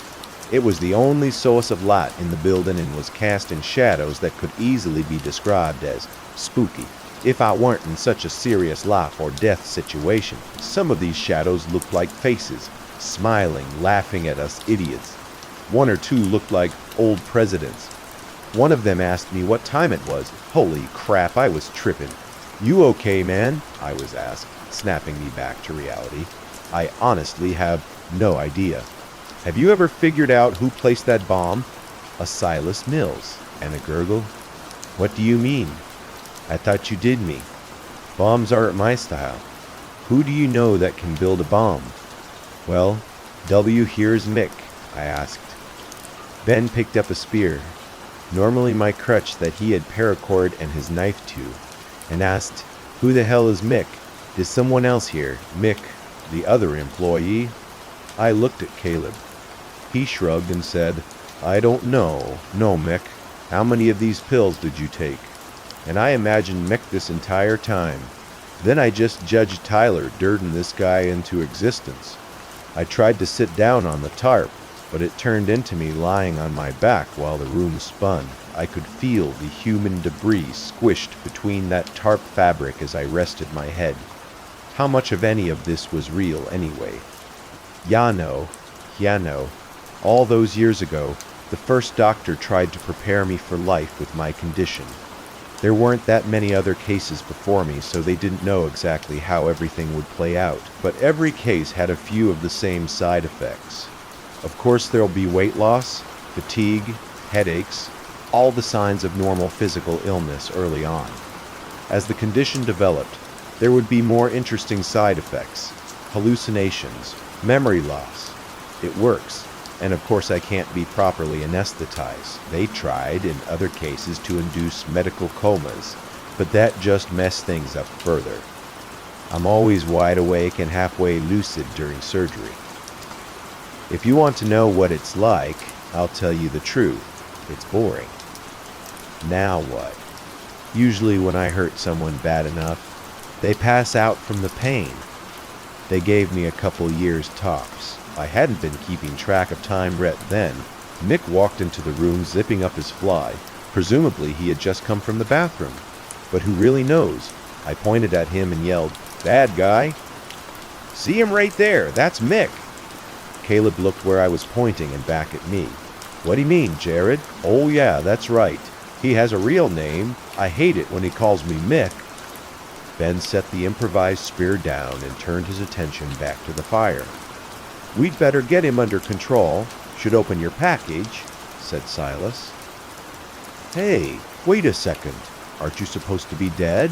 Aren't you supposed to be dead? He said Bakshay? Silas, who are you talking to? That's Caleb, Silas answered. Well, stop that. You are freaking us out. 2 candles burned from start to finish before Ben decided that help wasn't on the way, and our best chance of survival was to fight it out with the things outside.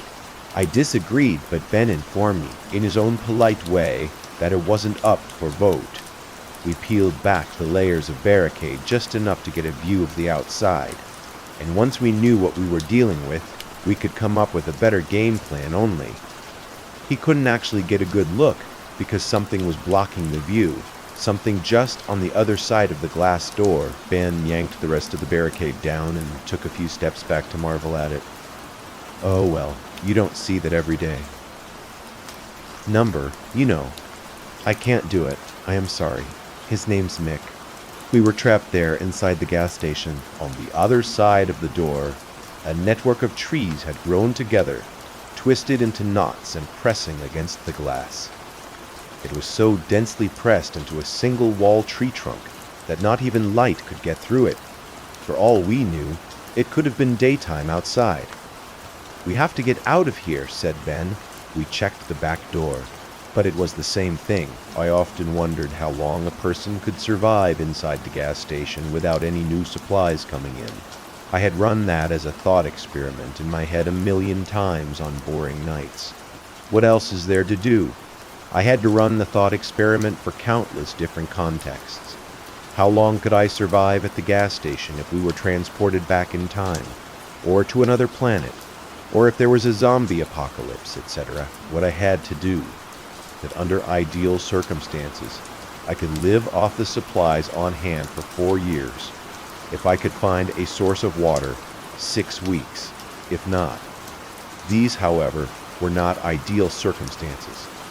We had already smashed up, weaponized, or eaten almost half of our supplies. If you were trapped here, it wouldn't take long for us to go all Donner Party on each other. I was pondering this. In the hallway by the cooler, we heard the sound of glass shattering from the main room. Ben raised his spear and led the way back. The wall of trees was still there on the other side of the doors. A mess was still there. Everything was as we left it, with one exception. The tarp was pulled back, and Silas's body. What's left? A series of footprints coagulated in the blood leading from where he should have been, with a shattered glass of the front door, like he'd just gotten up, walked over, and was absorbed into the trees. I need you boys to think real hard, Ben said. Is there any other way out of this place? Well, Mick started. I shot him a look, shook my head, but I guess he couldn't see it in the dim candlelight. Or maybe he was just too dense to understand. There is that hole. What hole? The hole in the secret room, back here, past the cooler's secret room. Yeah, right over there. Mick pointed at the blank space on the wall where the door used to be. The owners had decided the smartest thing that they could do when they found out about that secret room was to remove the door, build a good old-fashioned wall, and forget all about it. But that only works if everyone agrees to forget all about it. Mick, you are telling me, T, here is a secret room behind there, and a hole in that room that we can maybe fit inside and escape. Why didn't you boys tell me this earlier? You didn't. Wait for an answer. Ben went straight to the wall and started smashing it to pieces with his spear, and then, after he got it down a little, his bare hands. After a minute, the wall was once again a door while Ben lit and placed a few candles around the giant hole in the floor. I grabbed Caleb and pulled him aside. Hey, I said, I should tell you something. Hey, open that package, the one that looked like a present. Yeah, I said. I am not sure at what point I finally cracked and opened it, but I've been carrying around the contents of that box in my pocket for at least one candle. Just like the last package, there was a note with this one. It read, I didn't expect you to use my letter as part of the story, but thanks, lol. I didn't remind you to use it. That was very neat. I liked it. I was surprised. Thank you. I enjoyed your stories, and I knew it could be really great from the beginning. That's why I wrote what I did. I was surprised, but in a good way, that you used my letter, lol. Thank you. I am honored, really honored. Underneath the letter was a small handgun. I knew enough about pistols from playing video games to know how to check the clip, and sure, it was half loaded. I showed the gun to Caleb. He said that's a Roger .380. Is it good? Well, that's a gun, so it'll probably have more stopping power than a chair leg. Why don't you give it to him? Caleb gestured at our fearless leader. I don't know, or trust him. Yeah, good point. Here, I said, trying to hand it over. I am not a gun guy, no way. You keep it. I got both legs. You need it more than me, Ben yelled at us from the secret room. Y'all ready or what? Time to see what's down here. Then he jumped in. Oh, I may have neglected to mention that it was a 10-foot drop to the cave below, so I also may have taken a little pleasure in the sound of him crash landing and the pain moan that followed. See, for the rest of us, we rolled up a tarp and put some knots into it like a poor man's rope ladder. I had to give it credit to the top. See, those things are quite useful. We had several hours above ground in a room with a dead body, unrefrigerated food, and Ben's body odor. We were all smelling so bad to the point where I was doubting that I still had a sense of smell. But once we went to the hole, I knew for a fact that we hadn't. The smell down there made our gas station funk seem like cologne. The very worst putrid odors in the storm drains around the station were nothing compared to this. Is it possible for a smell to be heavy? Because that's the best word I can get for it. Not thick, just heavy. Caleb and Mick had to turn this bar fit, and they were done. Ben handed out the torches that he had made from gasoline-soaked rags and chair legs. I don't know what that guy's deal is, but he sure is crafty. And the cave was a straight tunnel, starting under the gas station and heading away from Black River Falls, Wisconsin. Here is plenty tall enough for all of us to stand comfortably, and there was a slight incline taking us downhill. As we walked further into the hole, Ben asked, "What the hell is this?" He waved his torch to the wall, and I saw that somebody had spray painted a message on the cave wall and read it.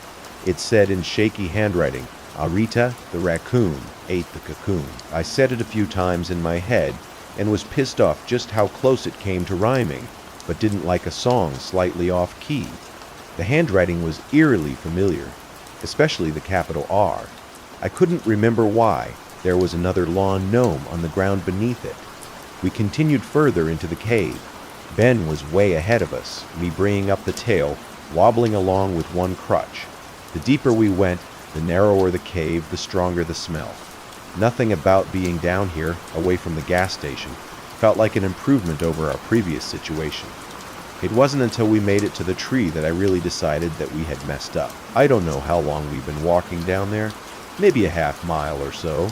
Crutch miles feel a lot longer than normal miles, but we eventually came upon an enormous black tree taking up the whole cave, like one of those 1,000-year-old sequoias, big enough to put a 2-lane road through, Ben enunciated. Oh, fuck. I was the last to see what everyone was so wide-eyed and gawking at. The tree, in addition to being enormous, had some characteristics that you wouldn't expect a tree to have, specifically human body parts. Who are the legs poking out at a random spot, and right at eye level a human face? Mick said. Hey, I know that guy. That's Paul. He touched Paul's face and peeled off and plucked the ground wet Halloween mask. Ben said, Yeah, I don't think he's going to make it. He pulled something out of his pocket and stuck it to the tree. Caleb said, Look at that, Mick answered. Yeah, that looks like a C4 plastic explosive to me. Ben chuckled. Well, you win the prize for that one, Rain Man. Yeah, as the last of my explosives, I've been trying to kill this thing piece by piece for the last week, but it just keeps growing back. I have to kill the root system, blow it up, kill the brains, or the rest of the network will die. I said, Now, who put the bomb in the gas station? Ben replied, Yeah, well, back then I thought the building was the epicenter of the whole thing. Caleb interrupted. Hey, Jack was still in the building when you planted that. Ben said, I know.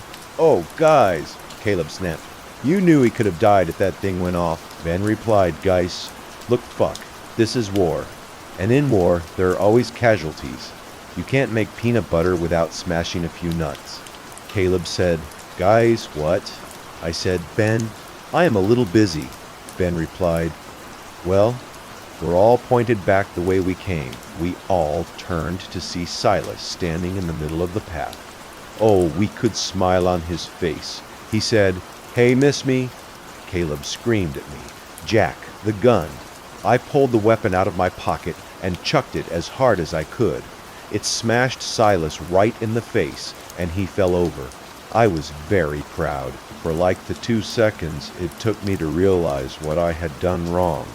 But what came next almost happened too quickly for me to comprehend. Something burst out of the wall next to us, an enormous object the size of a car and mostly hand-shaped, had wrapped its giant fingers around the other 3 and pulled them into the wall. And then, that was it. The earth had opened up below me, and I was sliding through a dark tunnel. I was being pulled. More like swallowed, really. It went on for a while, dirt filling my nose and ears and mouth. Man, whatever it was spat me into a pitch-black room onto a rocky, wet piece of ground. I landed on my bad leg and probably broke it again. Well, I thought. At least this time I managed to hit Silas as far as last moments on Earth go. Slight improvement over the last week. The room I was in was cool. Not cool on ketamine. I could hear my breath echoing off the walls. I could also hear something else. Everything. All at once I became aware of another presence down here, an entity in the room with me. It's hard to explain. Anyway, I remember it being hard to explain a dream right after you wake up. Sounds like you have to experience it to understand. but the feeling was like being plugged into a shared consciousness with another intelligence that was putting thoughts directly into my head. Of course, they might have to get off the drugs. Won't go to my home and allow a voice from somewhere in the pitch-black room. I am sorry it's taken this long for us to meet face to face. I can't see anything. Yeah, 1/4 of the dark god. Don't you understand? Oh, fuck. I am in the room of a dark god. He sounds like an internet troll.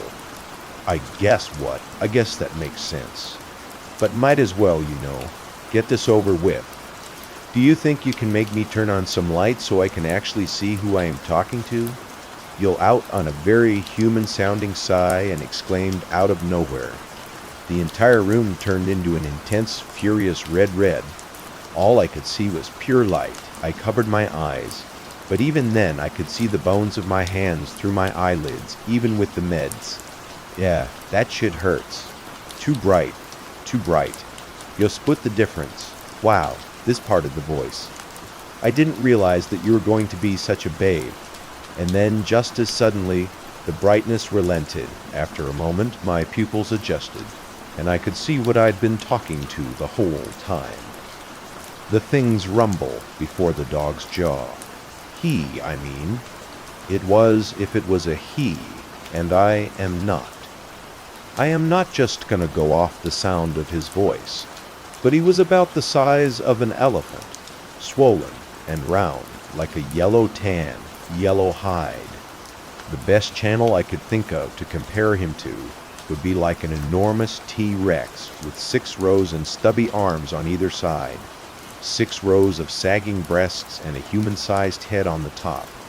They contained a somewhat human face, no neck, body connected to the earth, to the widest point of its stomach, like it was half buried, and to top the whole thing off, he had a red mohawk. He smiled at me. Yeah, what do you think about what? My hair? Isn't it amazing? He looked up as, Maha, I guess you have any idea how much effort I put into doing my hair like this? You know what? That's fine. I could have wasted my time trying to impress you. That's on me. Okay, I said, attempting to push myself to feet, only to remember that my leg was pretty broken. I was immobilized on the ground, high, and without any weapons. There really was no chance of escape. Number, if you are gonna kill me, do you mind just, getting it over with? What is it with you people? So untrusting, so prejudiced. Why is it that any time you see something you don't understand, you think it's kill or be killed? I am not the monster. Here you are. I can see into your soul. I've seen your sins. Remember that time when you were 15 and you keyed the principal's car? Now really, maybe there wasn't. You, Yorma, go look away. So wait, no. Why am I here? Why did you drag me underground? Because, Jack, I can't find any other way of talking to you. And I wanted to tell you to stop killing my children. You've killed so many of us. And what did we ever do, Tiki? The Keller plants. Yes, just backups. Because that idiot is so clumsy. They're harmless, though. I've been trying to put some people in office so I can get a little political influence in this awful town. Take over the world and ask, even though I was starting to see where this conversation was going.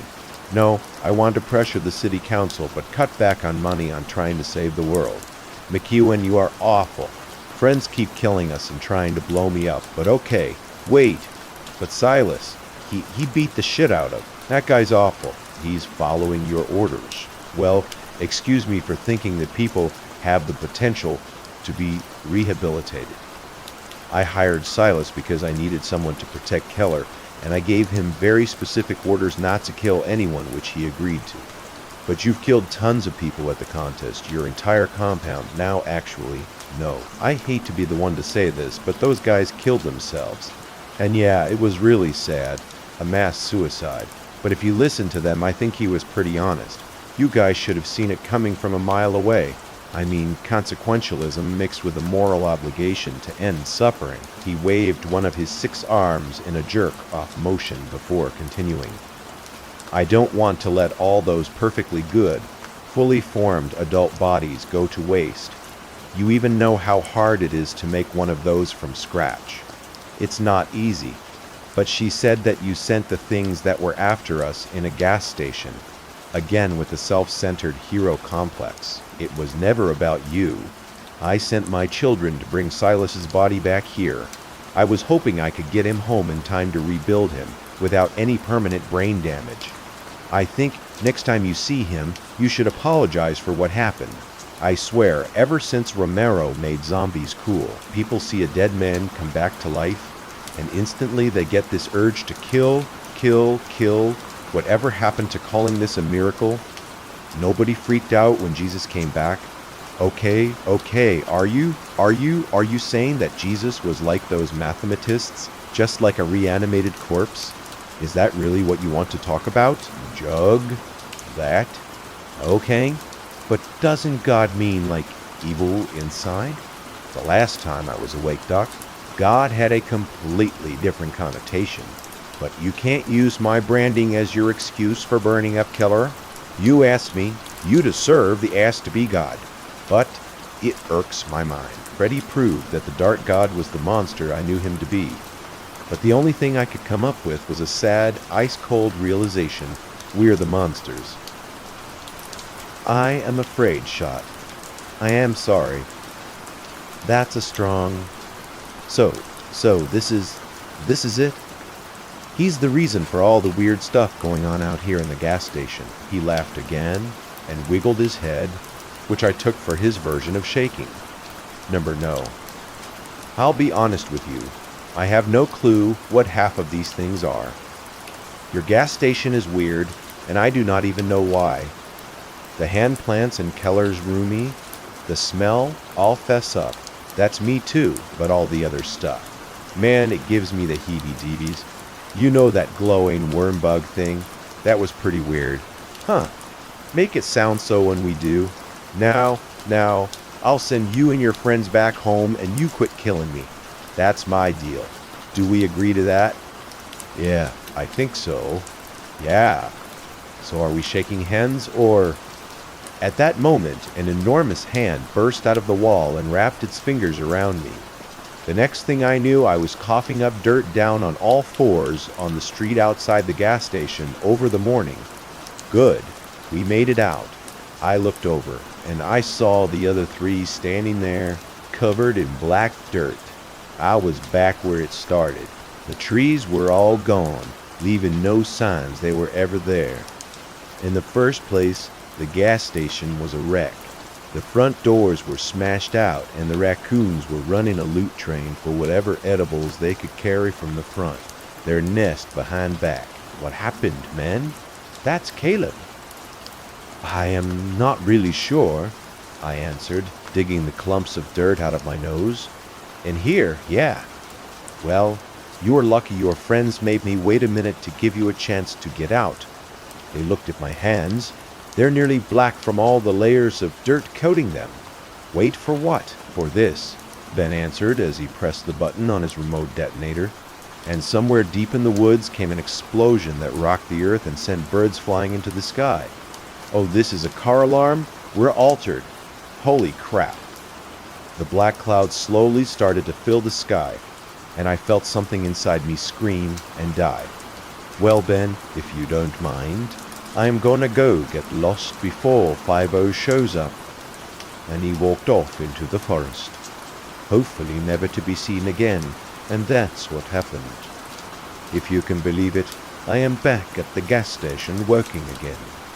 Andy is on personal leave from the police force, and I didn't care to ask for details, so we have a new deputy babysitting us. I'll try to tell you about her another time. Maybe the police investigated the incident and ultimately concluded that we were the victims of hysteria brought on by a gas leak, and once again there was nothing supernatural to be reported.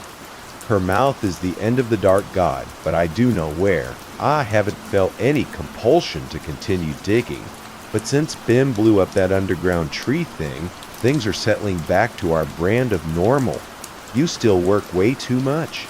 I am still keeping a journal, And weird things still happen at the shitty gas station at the edge of Black River Falls, Wisconsin. In fact, just yesterday, people started reporting that they had seen something in the woods that looked like an enormous raccoon with bat wings, stealing small animals before flying off into the forest. They even said this winged raccoon monster glows in the dark. Mick just came up to me and asked, "You know, here's a guy in the bathroom dressed as a cowboy," and I assured him that I did not know that now. This may be the last update for a while. It's going to be a lot of work putting this place back together, and I've got a whole new crew of part-timers to train. So until next time, sign Jack from the gas station. Haunting at the bus. Stop. I am a local news reporter in a decent-sized Midwestern city. You probably know the name, Cleveland, Ohio, and, as a result, each day is always some improbable adventure. It's what drives me, the desire to find something new and unique and really drill down deep, uncovering Watergate-style scandals or exposing some societal ill or capturing the birth of a social movement. These are the stories that you hope for. But when you first start as a cub reporter, your days are often filled with a lot of research and shoe leather, reporting on behalf of more significant reporters. You meet a lot of weirdos doing this, but it's exhilarating all the same. In those days, I lived about 5 miles from my office in a run-down flophouse, where my space was too small and the rent was too large. I didn't have a car at that point, and it was a bit too long to walk, so I started taking the bus every day. If you ever want to see the lifeblood of a metropolitan area, take a public bus. I am not even joking when I say my time on the buses made me a better reporter. You learn the ebb and flow of a place. You meet people, some strange, some very strange, and you see city civic service in action. About 6 months in, when I really started to get the job and the pulse of the city. I was working on a story with a veteran reporter. It was a political scandal, and I was about as excited as you can get. Moving into the political beat is a big deal. And if this story made waves, I could be looking at a real promotion. I was thrilled to get the gig. Every day I got to pick the brains of one of the best in the business and feel them out on how they approach a story or talk to a witness or learn how they get people to open up to them. You also get to know every dive bar in Silver Spoon downtown. Stories start in these places as rumors before they get researched and blossom into an exclusive article on page 1. They can be a bit sketchy, though. Your drink was getting cold, so I took it. "Oh, it's fine. I ordered a coffee at the Corn," I said, holding up my Starbucks cup. "Hey, don't show that around here. I've got a reputation to uphold," he said, looking around. "If you are worried about your man of the people, shtick, you'll be fine. Everybody drinks Starbs every once in a while. It's basically my car." "Nothing more assault of the earth is that," I said, taking a sip from my iced coffee. "Well, then you drink it," he said as he scooped up a forkful of scrambled eggs. "Yeah, the bus was a bit behind," I said with a shrug. "Nothing I can do about a guy taking 10 minutes putting his bike on the rack." "Jesus, you are on the metro?" Casey asked, nearly spitting bits of eggs on me. "Why, no car and my apartment's too far away," I answered. "Oh, I don't miss those days. Please tell me you don't give money to people at bus stops. I mean sometimes," I said before he cut me off. "Yeah, you are getting scammed. Most of those people run games on roofs. I don't think it's as many as you think," I suggested. "Nope. I've been around and seen some of them, and they talk. You know that diner on Euclid Avenue? A lot of the street guys hang there. They share info on who's a mark, especially with regular riders. It was only once or twice, I said, feeling a bit judged. Best advice: tell them to head to the shelter on Payne Avenue. They'll get what they need there. Plus, you don't want to give money to a black-eyed kid, he said, assuming that I knew what the heck a black-eyed kid was just then. His phone started ringing, and he went to go talk with somebody else. We had to jet not long after that. So I forgot to follow up with the black-eyed kids thing as we rushed for a clandestine meeting with some minor official. I wish I hadn't. The minor official confirmed his title was all too proper for him and gave us little to nothing to work with. We ran around the rest of the day chasing down phantoms and not finding a squat. Before I knew it, the sun had gone down and it was nearly 10. Casey said he'd give me a lift home, but he lived all the way across town, and I felt terrible making him go so far out of his way. I said I'd be fine taking the bus back home. They ran pretty late, and I was used to it. Casey drove me to the closest stop and said that we would meet for a real coffee in the morning. Looking back, I see a lot of missed red flags about my encounter, things that I should have questioned a bit more or paid attention to. I guess hindsight is 20/20, and we all make mistakes, but I take those worst because I am paid to notice things out of the ordinary or odd. The first thing that struck me as odd was the light at the bus stop started to fritz. Not all the time, but it seemed like every few minutes it would blink like it was shorting out. You could actually hear the electricity popping. I sat as far away from the light as possible. The second thing I remember being off was feeling cold. It had been warm all day, and even after the sun went down it was still lovely. Not like eggs cooking on the sidewalk hot, but not cold either. Yet at that stop I could feel an occasional cold spell around me. Also, my phone died. I had at least half a battery the last time that I had checked it, but when I glanced down at the screen, I saw that it had died on me. Instead of seeing my lock screen background, I saw my face reflected in the black mirror. I cursed and put the useless brick back into my bag. I was about to get up and go check the time at the liquor store near the bus stop, but when I stood up, I saw a small figure in the darkness about 10 feet away.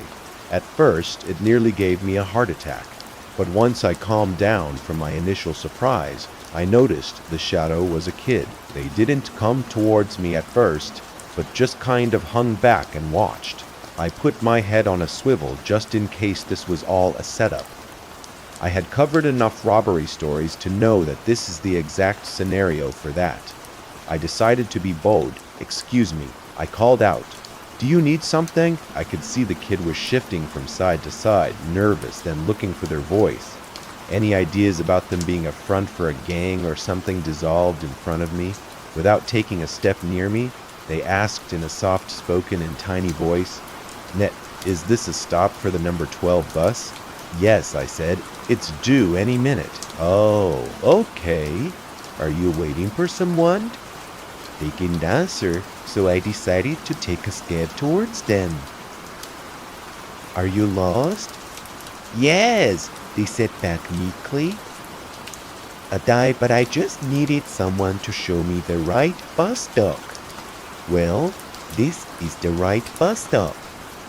I think the bus should be here in about 5 or 10 minutes." "Oh, thank you." The kid was standing alone in the shadows. I could barely make them out with the light flickering. There should have been another warning, but I didn't overthink it. Kids are weirdos sometimes. I felt good that the kid was cautious around strangers, but something was nagging my brain about this kid. Something was off, but I couldn't put my finger on it. I wanted to follow up with some questions, but I didn't want to scare him. I assumed they went back to their house or whatever and got on the bus. The rest of the ride home was uneventful, save for a guy doing the horrible rendition of Billie Jean for the last 10 or so minutes. When I got home, My neighborhood was quiet, which was typical for this time of night. I walked over to the front door of my apartment building and stopped cold elbow of the corner of my eye. I noticed somebody poking their head out of the alley. When we locked eyes, they pulled their head back into the darkness. My heart started to beat faster. I quickly punched in my code and heard the door buzz open. As I walked in, I heard a kid's voice call out the thank you and then start laughing. I closed the door behind me, but peered through the window out into the street. I glanced towards where I had seen the figure in the alley, but I could only see so far from my position. I was just about to turn around and trudge up the 3 flights when I heard running from the alley and saw the blur of somebody darting across the street. In a brief bout of insanity, I had opened the door to chase after them, but as soon as they hit the other side of the dark street, I lost sight of them. I just heard the slap of feet on concrete as they ran away. When I got home, I double-checked my locks and grabbed a baseball bat that I had from last summer's softball league and got Gazette deadlines. I kept it in my room. I was a little bit on edge, but not really worried. Something was going to happen. Even if I had been followed, how the hell would they know what apartment was mine? Even still, I needed to chill out. I rolled a joint and crashed on the couch. I turned on Netflix and picked some random British game show where attractive people sleep with one another until they get kicked out of paradise and left. Within a half hour, I had passed out. When I woke up, it was still dark out. I had fallen asleep with my glasses on, and the frames were digging into the bridge of my nose. I took them off and rubbed the indent on my skin when I heard somebody laughing on the street. It wasn't a full-throated guffaw or anything, but more like a playful giggle, like something a kid would do. I made my way to the window that faced the street and peeked out. I scanned around the road and didn't see anyone or anything out there. I was about to head to bed when, out of the corner of my eye, I caught something moving just out of range of the streetlight. It was a person, but as they walked by the lamppost, the light blinked out and went dead. I stayed a few minutes more, but I couldn't see anything out of the ordinary. The sleepy part of my brain convinced my scared part that I was making mountains out of a molehill and just needed to head back to bed. As usual, my sleep brain won, and within 10 minutes, I was out. The following day at the office, I found Casey waiting for me with 2 cups of coffee. He nodded as I sat down and slid one of the cups of Joe to me. "That's issues then." "I am on time," I said, taking a sip of the coffee.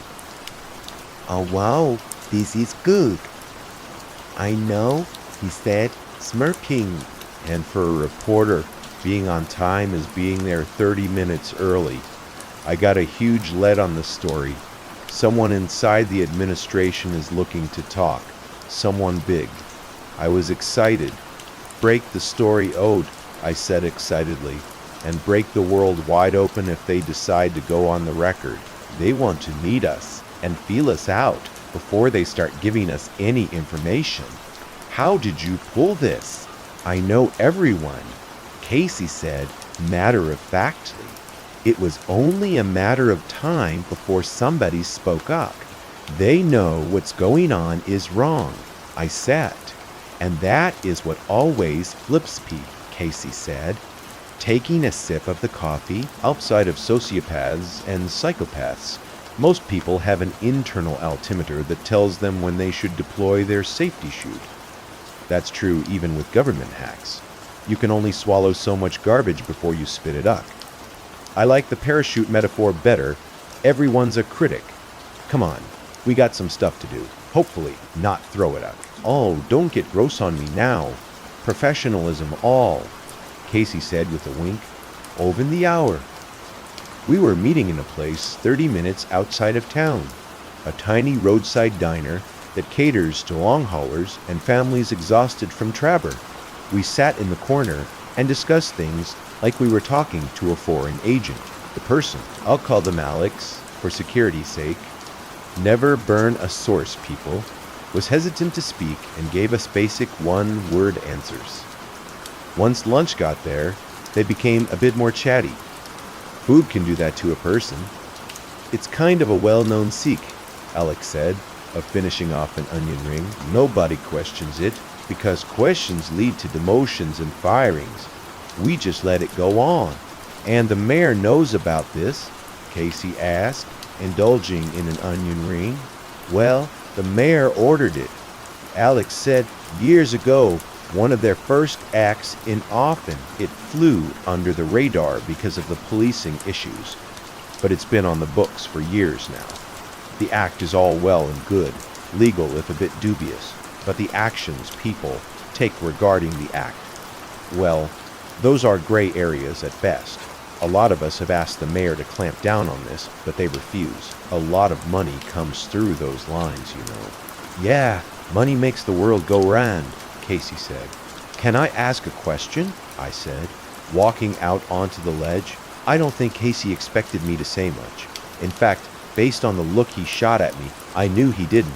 But before I could stop myself, I asked away, how many different departments does this skim happen from? Just a few, all of them, Alex laughed, and for a second I thought that I had screwed the pooch. All of them, a lot of people are lining their pockets with this, and no one is holding the line. Corruption is everywhere. Casey gave me a nod, and I felt good about myself. We chatted for about a half hour more before Alex left to get back to the office.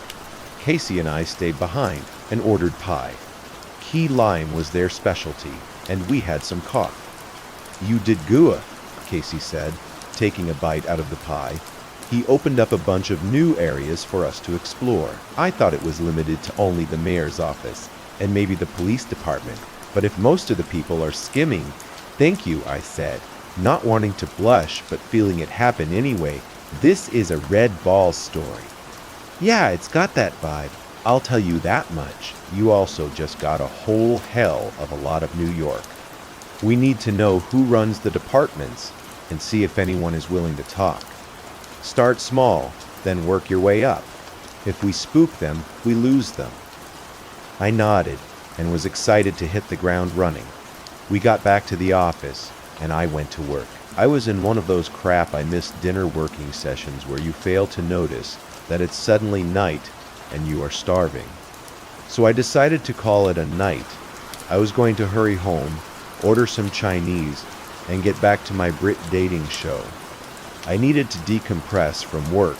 I left the building and started walking the dark streets towards the closest bus stop as I was walking, though I heard a pair of footsteps walking behind me. Now, I am not some paranoid houseflower, but even I tense up when I hear somebody walking behind me on a dark street. I made sure to hold my keys in between my fingers in case I had to punch someone. As I walked past a trash can on the street, I suddenly heard someone giggling in the alley off to my left. I picked up my pace a bit, but as I passed the dark void between the buildings, I glanced over to see if anything was waiting there. There wasn't, I sighed. Then from behind me, someone, or something, knocked over the garbage can. The noise scared the crap out of me, and I broke out into a full-on run. I heard giggling and footsteps pounding on the pavement right behind me. I hadn't run track in years, but muscle memory kicked in, and I was moving. After a decent clip, I decided to stop and spin around to see what was chasing me. When I did, I was surprised to see nothing. Now, the stretch of road that I was running on didn't have any areas that you could quickly duck off to. We were talking about storefronts, but everything was closed.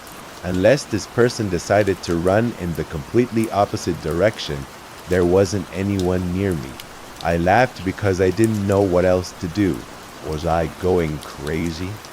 Was someone from the city onto our story and wanted to intimidate us? Was I being stalked? None of those answers set me at ease as I stood on a dark street, catching my breath. I saw the bus stop up ahead, and it felt like my safety zone. like I was a kid playing a game of tag.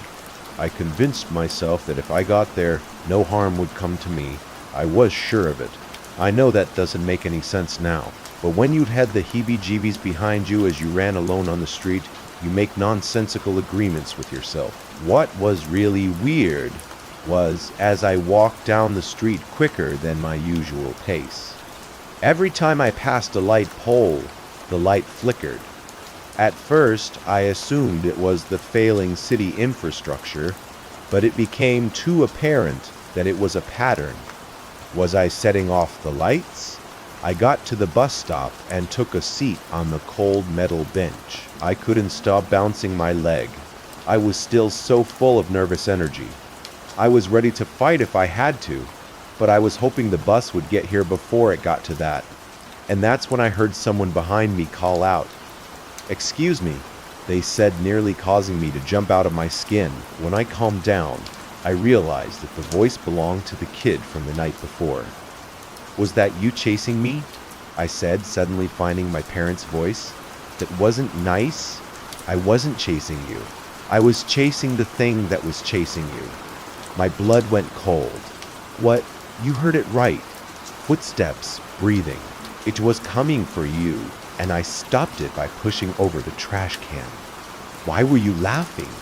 "I wasn't. It finds your fear funny." "But I heard a kid laugh."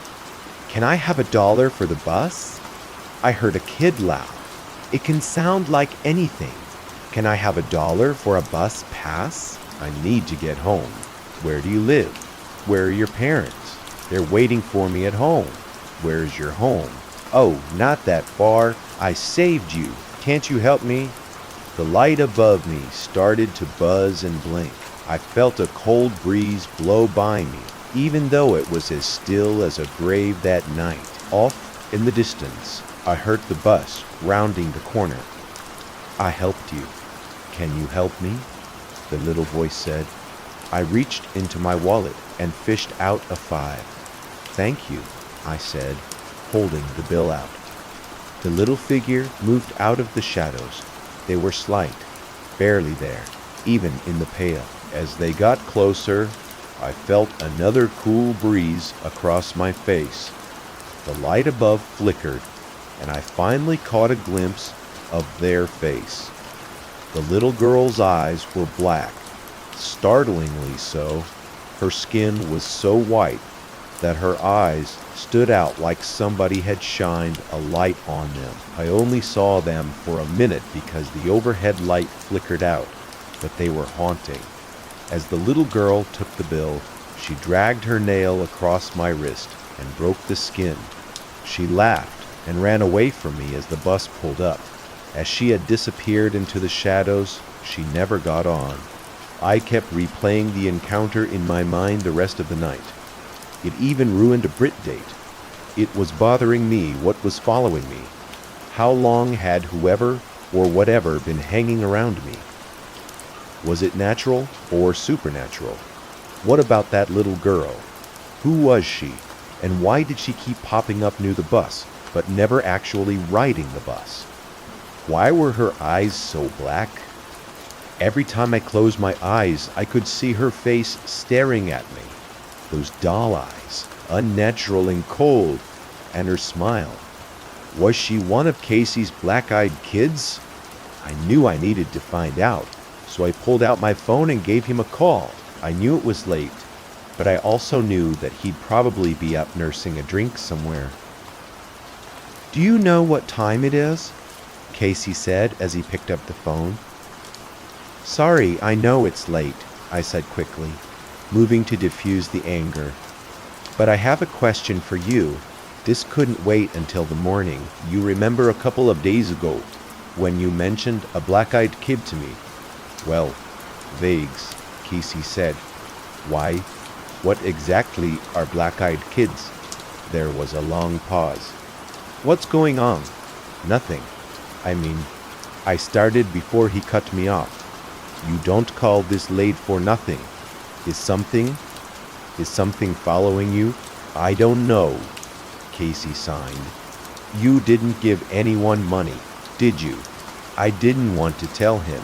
but I finally croaked out a small, a fine yes. Oh God, what did the kids say? That something was following me and they were going too. And then I heard a giggle on the street outside my apartment. Going to what? I moved to the window and peered out the side of my curtains to not signal anything down there. At first, look, there wasn't a soul. But then I saw a street light start to flicker. My eyes focused on the dark, and I saw them.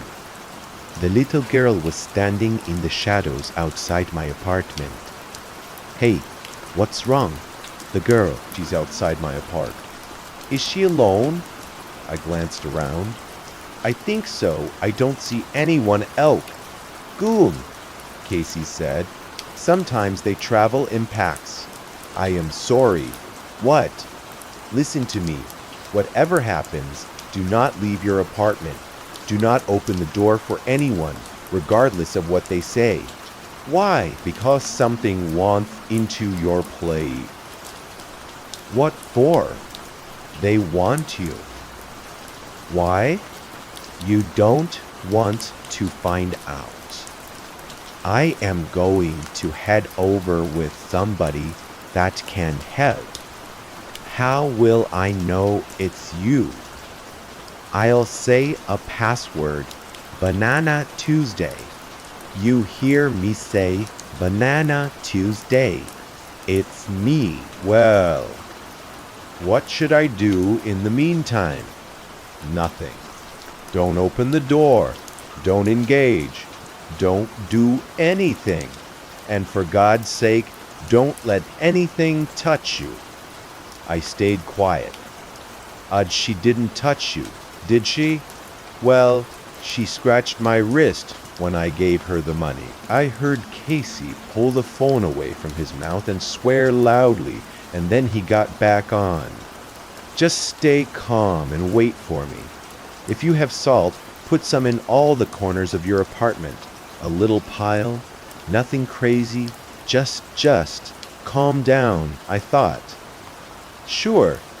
Why hadn't I thought of that? I knew Casey was going to help, but how, I didn't know. But I couldn't help but feel like that was a band-aid on a gunshot wound. Still, I thanked him and hung up the phone. I walked back to the window and peered outside. The night was still, and the light was no longer flickering. From an outsider's perspective, it looked like a typical urban night. I sighed and moved away from the window as soon as I was about to plant myself on the couch and not move until I heard the words, Banana Tuesday. I suddenly couldn't remember if I had locked my door. If something wanted to come in here, I should probably not only lock it, but wedge something under the crack to make sure that they can't easily break in. I deadbolted and chain locked my apartment door before dropping to the ground to cram that wedge into the door frame. When I saw a shadow darken outside my door, I froze and tried to hold my breath. Somebody was only a thin, low, rent apartment quality door away from me. I am not religious, but I said a silent prayer in case I needed some divine help. There was a giggle, and then they sprinted off. As the figure ran down the hallway, I could hear the lights buzz until they burst. Glass shattered all down the hall as the footsteps just disappeared. I rolled away from the door and hid behind the couch. Suddenly, the television turned on, and I could hear my favorite British dating show. I nearly had a heart attack. It's not that my sensibilities had been breached, but I had paused the screen when I called. But something had just turned it on. Turns out that person was me. In my mad scramble to the couch, I'd hit play on the remote by accident. I burst out laughing. I couldn't help it, but that laughter turned into tears. Stress was getting to me. I hit pause again and tried to collect myself. My cheeks were slick with tears, and before I could wipe them away, the cut in my wrist started burning. It felt like somebody had pressed an iron down onto the wound. I dashed over to the sink and ran water over it, but it didn't seem to do anything. "What the hell?" I yelled through gritted teeth. "How can this get any worse?" That's when the power in my apartment shut off. I hunched down low for reasons that I still don't understand. If this thing had the power to shut off my power, surely it could see me slithering along the ground, but I didn't care how it looked. My brain had shifted into autopilot, and my actions were coming from some deep animal part of my gray matter. I crawled out of my kitchen and back towards the couch. I kept my eyes on the door to see if I could see anything move in the dark. My eyes were adjusting, and what was impossible to see a few moments ago was now coming into view. Suddenly, I heard heavy footsteps stomping down the hall. They started near the stairs and stopped right in front of my door. I held my breath and waited for what the hell would happen next. I felt a cool breeze move past me, and I saw my hair move with it. I clenched my whole body and started trembling in fear. I heard and then saw something being pushed under the crack in the door. It was a small piece of paper. I watched as whoever was on the other side forced it all the way into my apartment, and then I heard a giggle and footsteps running away from my door. I gathered every bit of courage that I had and crawled to the door. Even with the locks, I was afraid something would come barreling through and snatch me up. As I got closer, the small piece of paper came into view, and I instantly knew what it was. It was the $5 bill that I gave the girl. Suddenly, the television flipped on and nearly gave me a heart attack. I wasn't near the remote this time. Something else had turned it on. Worse, there was no sound coming out, and then the screen started to flicker, and the sound of static came out of the speakers. As I watched in horror, I saw a pair of black eyes slowly fade onto the screen until it was all that I could see. Through the static, I heard the faint and soft voice of the little girl. She was saying, "I can see you. You are in my home. I saved you. Let me in. You are my parent now." And then the giggling. I shut my eyes and started to scream when suddenly the television shut off, but the rest of my apartment sprang back to life. I slowly opened my eyes to see my ordinary crappy apartment. Looking at the 5, I noticed that the eyes of Lincoln had been covered in what looked like blood. I decided then that I would burn that bill and send it back to hell. There was a knock on my door.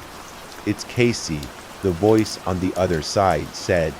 "I got here as soon as I could. Open up. I have somebody here who can help you." "Casey?" I said, finding my voice. "Is it you?" "Of course it's me. Who the hell else would come over this late?" "What's the password?" "What?" "The password you gave me." "What is it?" "Are we really going to do this?" "You are in serious trouble, and I can help." "Just let me in." "What is the password?" I said slowly. They were silent for a bit, and then Casey said, "Banana Sundae." A cool sweat enveloped my body. Whatever this was, it wasn't Casey. I felt tears run down my face. I collected myself and just eked out, "Then that's wrong." And then all hell broke loose. The person started banging on my door and screaming. My light bulbs all buzzed until they burst, sending shards of glass everywhere. My television turned on and off. I could hear my neighbors' doors opening and slamming shut, children crying, people screaming and giggling, the giggling over everything. I shut my eyes to try to drown it out, but it didn't do anything. I opened them and saw the $5 bill lift off the ground and float around the room like a tornado had picked it up. Suddenly, over the chaos, I heard Casey yell, "Behave!" from the stairwell. Everything stopped in an instant. The $5 bill was suspended in the air until, like a heat-seeking missile, It flew through the crack and back into the hallway. I heard little footsteps run in the opposite direction. It's Casey. Banana Tuesday. Banana Tuesday. I pulled myself up from the floor, opened the door, and was relieved to see Casey standing there. I collapsed into his arms and cried. The other person that was with him was some sort of priest, or a former priest. They spent hours cleansing my house, my wound, my aura, burning sage, incensing rooms, all that odd stuff. Casey stayed with me for most of the night. We talked as the priest did his cleansing. He really calmed me down, and I am forever grateful for our friendship. After a while, I finally asked him about the black-eyed kids. He sighed. When I first started years ago, when dinosaurs still roamed the earth, I was working on a story about local legends. It was mostly bunk, a fun story for Halloween. But some of the people that I spoke to believed it, especially people who had had encounters with the black-eyed kids. They sat with a sigh. Casey paused, and I could see his whole demeanor shift. A real fear from deep down in his soul was forcing its way up to the surface. Can I smoke in here? I don't care. He lit up a smoke and took a drag, exhaling a plume of smoke. He continued, I thought it'd be fun if I went to where people reported seeing the kids. The bus lines at night, out of the way, gas stations, that kind of thing, to see if I could experience it for myself. Bring a little bit of myself into the story. I found a kid, but I didn't know what I was messing around with. Let's just say my little encounter didn't make the piece, because if it had, my editor would have thought that I was on shrooms. Are they demons? He didn't say yes, but didn't dispute it either. The kids cling too, especially if they make contact.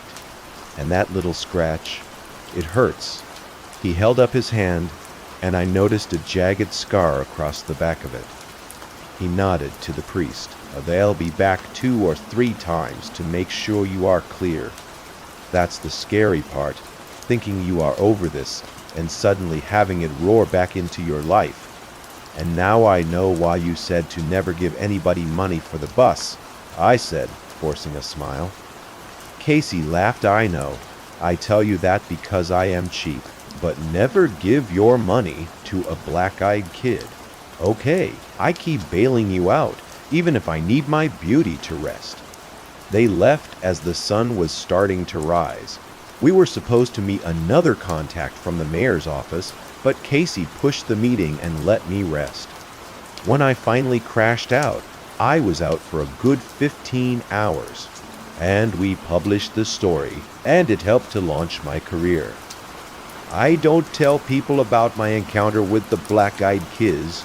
No reason to bring it up, as Casey said, unless you experience it. People think you are nuts when you talk about it. However, I always keep an eye open for them, especially when I am on the bus. Once it happens to you, you never really forget it. Every flickering light gives you pause. Every giggle you hear could potentially be a harbinger of doom. It changes you. I hear that the new administration wants to improve public transit, put more lights at the stops, run the buses more often, that sort of thing. Whatever pushes those kids further into the shadows is okay with me. You stop the black-eyed kids from harassing passengers. You've got my vote. Buried screams. Every midnight, the phone lines hummed with a hang-up call. No voice, just the faint scrape of nails on wood, like something buried alive, was trying to claw its way free. I am a local rookie cop in a small town in Pennsylvania, currently stuck working the night shift. I handle the normal patrol duties, driving around, checking traffic, responding to typical domestic disputes, and whatever other calls dispatch sends my way. But ever since this past weekend, every single night I have been called to the same house. At first I thought it was my coworkers playing pranks on the rookie. I have 2 years on the job, but in such a small town, I work with most guys my dad's age. I have omitted certain names and addresses for obvious reasons. Anyway, here is what has happened. It was a Friday night around 2 a.m. in the morning, basically Saturday morning, when dispatch came over the radio. Dispatch to 1034, 1034. Go ahead. We just got a 911 hang up from the landline. That is coming back to Blue Mist Road. Can you check it out? And 10-4 en route. I immediately started driving to the address, which was about 6 miles away, but it is a pretty rural area, so I got there in less than 10 minutes. I turned right onto the gravel lane, and after about 7 seconds, I saw the house up ahead, on the right. No lights on inside. I parked my cruiser along the gravel lane, lights off, so as not to announce myself in case there was an actual emergency going on inside. We are trained not to just roll up to a house with lights on, in case the subject decides to ambush the arriving officer with gunfire. Anyway, I quietly approached the old farmhouse and checked the perimeter. No signs of anything, no lights, no sound. There was not even a car parked anywhere. I began to think that maybe dispatch had the wrong address. 1034 to dispatch. Dispatch, go ahead. I am at Blue Mist Road. Can you confirm that this is the address? Stand by. 1034. Yes, that is the correct address. Do you need backup? My deeded. Apparently, nobody is home, but I will update. At this point, I knocked on the front door and announced myself Officer Hayes, Police Department. No answer. All the windows were closed, and I gently tried the front door. 1034 to dispatch. Dispatch, go ahead. It looks like the house is abandoned. I think the 911 hang-up might have had some wires crossed. Clearly no report. 10-4. At this point, it was about 2:30 in the morning, and I needed a cup of coffee, since I had another 3.5 hours left. I headed over to the local 24-hour gas station and found 2 of my ever-so-busy coworkers standing there, fueling up on caffeine as well. Big Ray asked me if I had fun responding to the old doc's house. Clearly, I must have had a dumb look on my face showing the confusion I was feeling, because then he said, you do not know, do you? He continued. The old man's farmhouse belonged to Dr. Harlan. He is the guy I am sure you have heard about, who used to do botched abortions and all sorts of inhumane procedures back in the 1800s. He is the guy all the rich went to when they had young daughters getting knocked up, when they had a special needs child they did not want to keep. He built that house himself, even named the road Blue Mist Road, as a joke to all the patching needed for peak, laughing about the old tale. The guys were trying to pull one over on me. I was not going to let these guys spook me. I finished up my shift, got some sleep, and went back in on Saturday night. Around the same time, maybe a little later, around 2:30, I got a call. Dispatch to 1034. 1034. Go ahead. We got another 911 hang up from the same number as last night. This time, they stayed on the line. We could hear someone talking, but you cannot make it out. Can you check it out again? Can you confirm the address? Again, it comes to Blue Mist Road. Now, I was pretty sure the guys were getting dispatched in on some type of joke, but whatever, I still had to respond. Better safe than sorry, so I drove down the road, turned onto the gravel road, parked my cruiser away from the house, and checked the perimeter before going up to the front door. Still no sign of life inside. I knocked on the door and announced myself. This is Officer Hayes with the police department. I was about to leave when I went to check the door handle out of pure habit, and sure as hell the door opened. I was startled by the fact that the door opened. My right hand went to my gun on my right side. I announced myself again. Officer Hayes, Police Department, come to the front door, or else I am entering. Before entering a house, for officer safety reasons, we always get on the radio, dialing 1034. Dispatch. Dispatch. Go ahead. No one appears to be home. but the front door was unlocked. I am going to make an entry and check the house. It appears abandoned. Do we have any backup available? Do 1034. All units are still on a fatal VI accident. Can you wait? Negative. I will advise. I figured I did not need backup breaking from a potential homicide scene for this abandoned house search. I made an entry, gun drawn. I proceeded through the first floor, dodging cobwebs and stepping over dead insects and critters. I continued upstairs to the bedrooms and closets. Everywhere a person could be, I checked. I worked my way downstairs and checked the basement. It was a pretty small basement, but it was broken into several tiny rooms. One room had a metal door with a padlock on it. The padlock needed a key to open it, and it was completely rusted shut, covered in cobwebs, and even one big black spider was guarding the lock, having made it its home. Clearly, this lock had been there for years, maybe decades.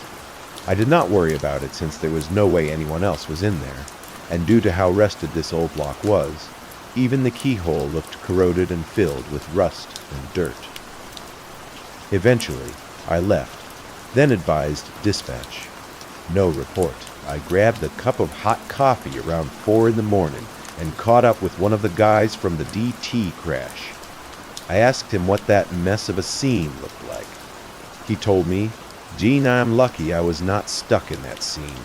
He asked me about the Blue Mist Roadhouse, and I told him it was pretty damn creepy, but I checked it out and it had to be crossed wires somewhere. I felt comfortable telling him it was creepy, since I knew this guy from when my dad was still on the force, and he treats me like a daughter. He said he used to get dropped calls all the time from there back in the 90s, but there was actually a family living there back then. Each time he got dispatched, they let him search the whole house. Never any problems, just a single mom and her 2 kids, minding their own business. I asked him what happened to that family, and he said, "Nothing suspicious. They moved away after maybe 10 months or so, definitely less than a year, and a few families moved in and out, renting the house. But ever since, about the late 90s, nobody moved in." I asked him if he remembered there being a locked room in the basement. Honestly, not Rhea.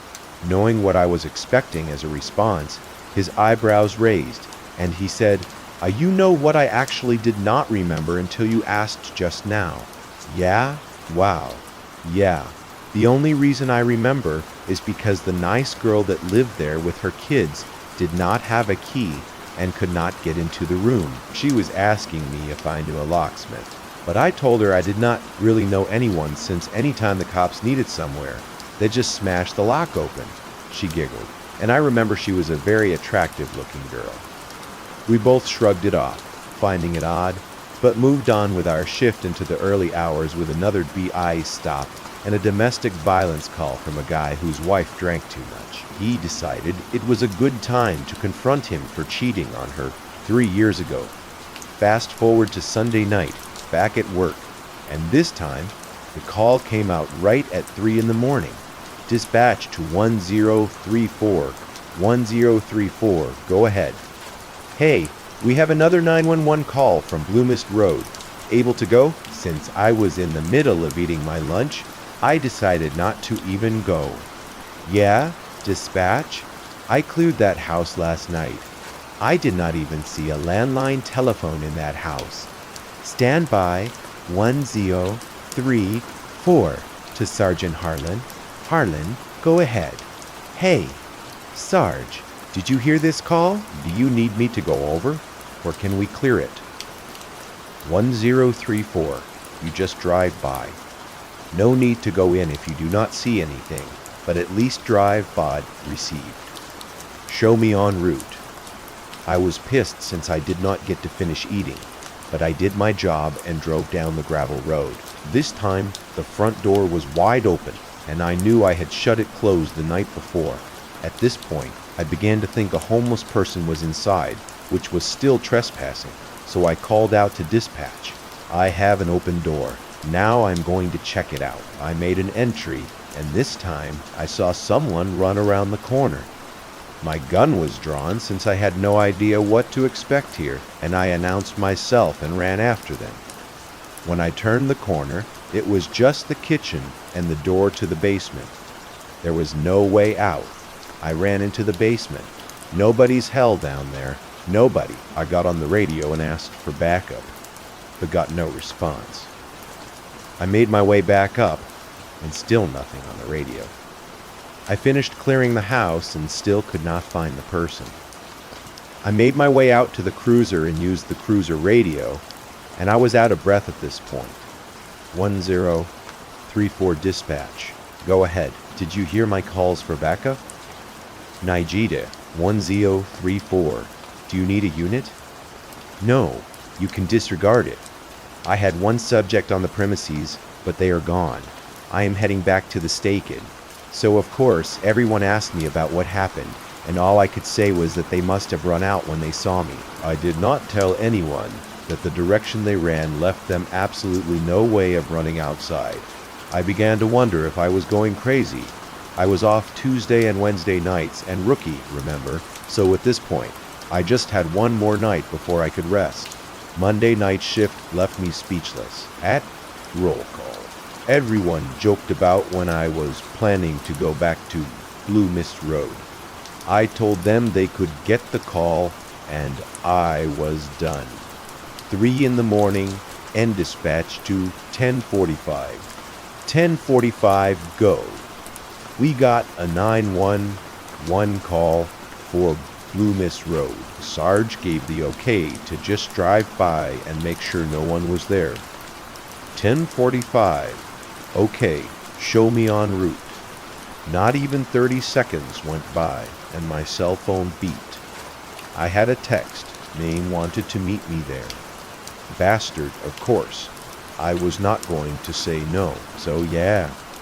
1034 to dispatch. You can add me to the 1045's cog. 10-4, we showed up at the same time. This time the front door was wide open. Awesome. We both cleared the first floor, then the top floor, and made our way into the basement together. Nothing. Then we turned the corner. I saw there was no lock on the metal door anymore. We looked at each other, and he said, I thought you said this was locked. And I said, and it was. So he slowly opened the door, and we were hit in the face with the most horrid smell. A smell I knew well. The smell of death. We found the corpse of a young female, bloated, fresh. The body naturally bloats about 2 to 4 days after death, and traps gases. That is where the odor comes from. We called for backup and medical examiners. They showed up on scene, processed the scene, and began to take the body away. I asked them, how long has the body been there? You are the experts, not me. And the me guy said, between 3 or 4 days, based on rigor mortis, liver mortis, and a few other medical terms I probably cannot even spell. I said, and that is not possible, because I was there a day ago, and there is no way. And that was freshly locked. The lock was corroded, rusted, and covered in cobwebs. Nobody touched it in years. And they said, Officer Hayes, that is not our job to explain. We are just telling you that this body has been lying in this exact position in that room for between 3 to 4 days. Tomorrow would be my first night back, and I was not sure what to expect. Update Thursday, August 9, 2018. I woke up this morning to a blaring ring coming from my nightstand. I smacked my alarm clock, but it did not stop. Noise, I finally realized, with half an eye open, that my phone was ringing. I answered, hello, Hayes. Wake the hell up. The chief wants to see you now. Sergeant Harlan was not the voice I wanted to hear. 7 in the morning this morning. Her old man was out of bed. I began to get ready to head into the station, since I knew it was never a good sign when Chief Maddox wanted to see you in his office, ASAP. Around 9 in the morning, I walked into the station in uniform and headed toward Chief Maddox's office. I knocked on his open door and poked my head around the corner. "Chief," said Hayes. "Come in and shut the door." I shut the door, took a seat. "Well, Hayes, you should not be surprised why you are here. You got dispatched to the same goddamn house for 4 nights in a row and discovered a dead body on the 4th night. And this body was there for at least 2 of the previous nights. You really fucked up, Hayes. Now I have paperwork out the ass and you need to answer some questions. What the hell? How was he turning this around on me? I did my job. I followed protocol. I followed my training, and I cleared the house as I was taught. Okay, Chief, what questions do you have? Walk me through your first night. Did you check the windows, the doors?" "Yes, I checked the windows, which were all secured, and the front door was locked. There were no other doors except for the front door. It is a very old and small farmhouse." "All right. What about the second night?" "Windows and doors, Chief. I checked the windows and doors as my report said. The second night, the door was unlocked. I followed protocol and made an entry. And tell me why you did not check the room in the basement." "Well, according to Maryland v. Buey, I conducted a protective sweep of the home to check for any persons on the premises, since the property appeared to be abandoned. I looked in all areas that a person could potentially hide. When I got to that room, I saw that the lock was rusted and corroded and covered in cobwebs. There was no way anyone could have hidden in that room and locked themselves inside. I was not searching for a crime or illegal substances. I was only legally allowed to search for persons in that residence. I know the fucking law. Hayes, Banks, did you try the lock?" "Well, no.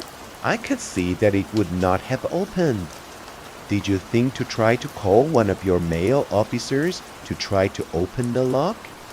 "Chief, the reason I did not try to open it was not because I thought I was too weak." "I did not try to open it because I could tell that it had not been touched in decades." "Well, thanks to your expertise in locks and corrosion, the entire case is fucked up. Thanks to you, I am going to be keeping a close eye on you." "Chief Maddox, I followed all of our department procedures and stayed within the law. If you feel I handled these calls improperly, then please provide me with additional training and procedures that would guide me to how I should have handled it. Nobody likes a smartass, Hayes. Go start your shift. You have a lot of follow-ups to do now for this case, and you cannot be doing that fucking at night." What an ass. I knew from the day the council hired me that he hated me. Yeah. And as I said, it is a small town, so the chief tends to do what the city council tells him to do.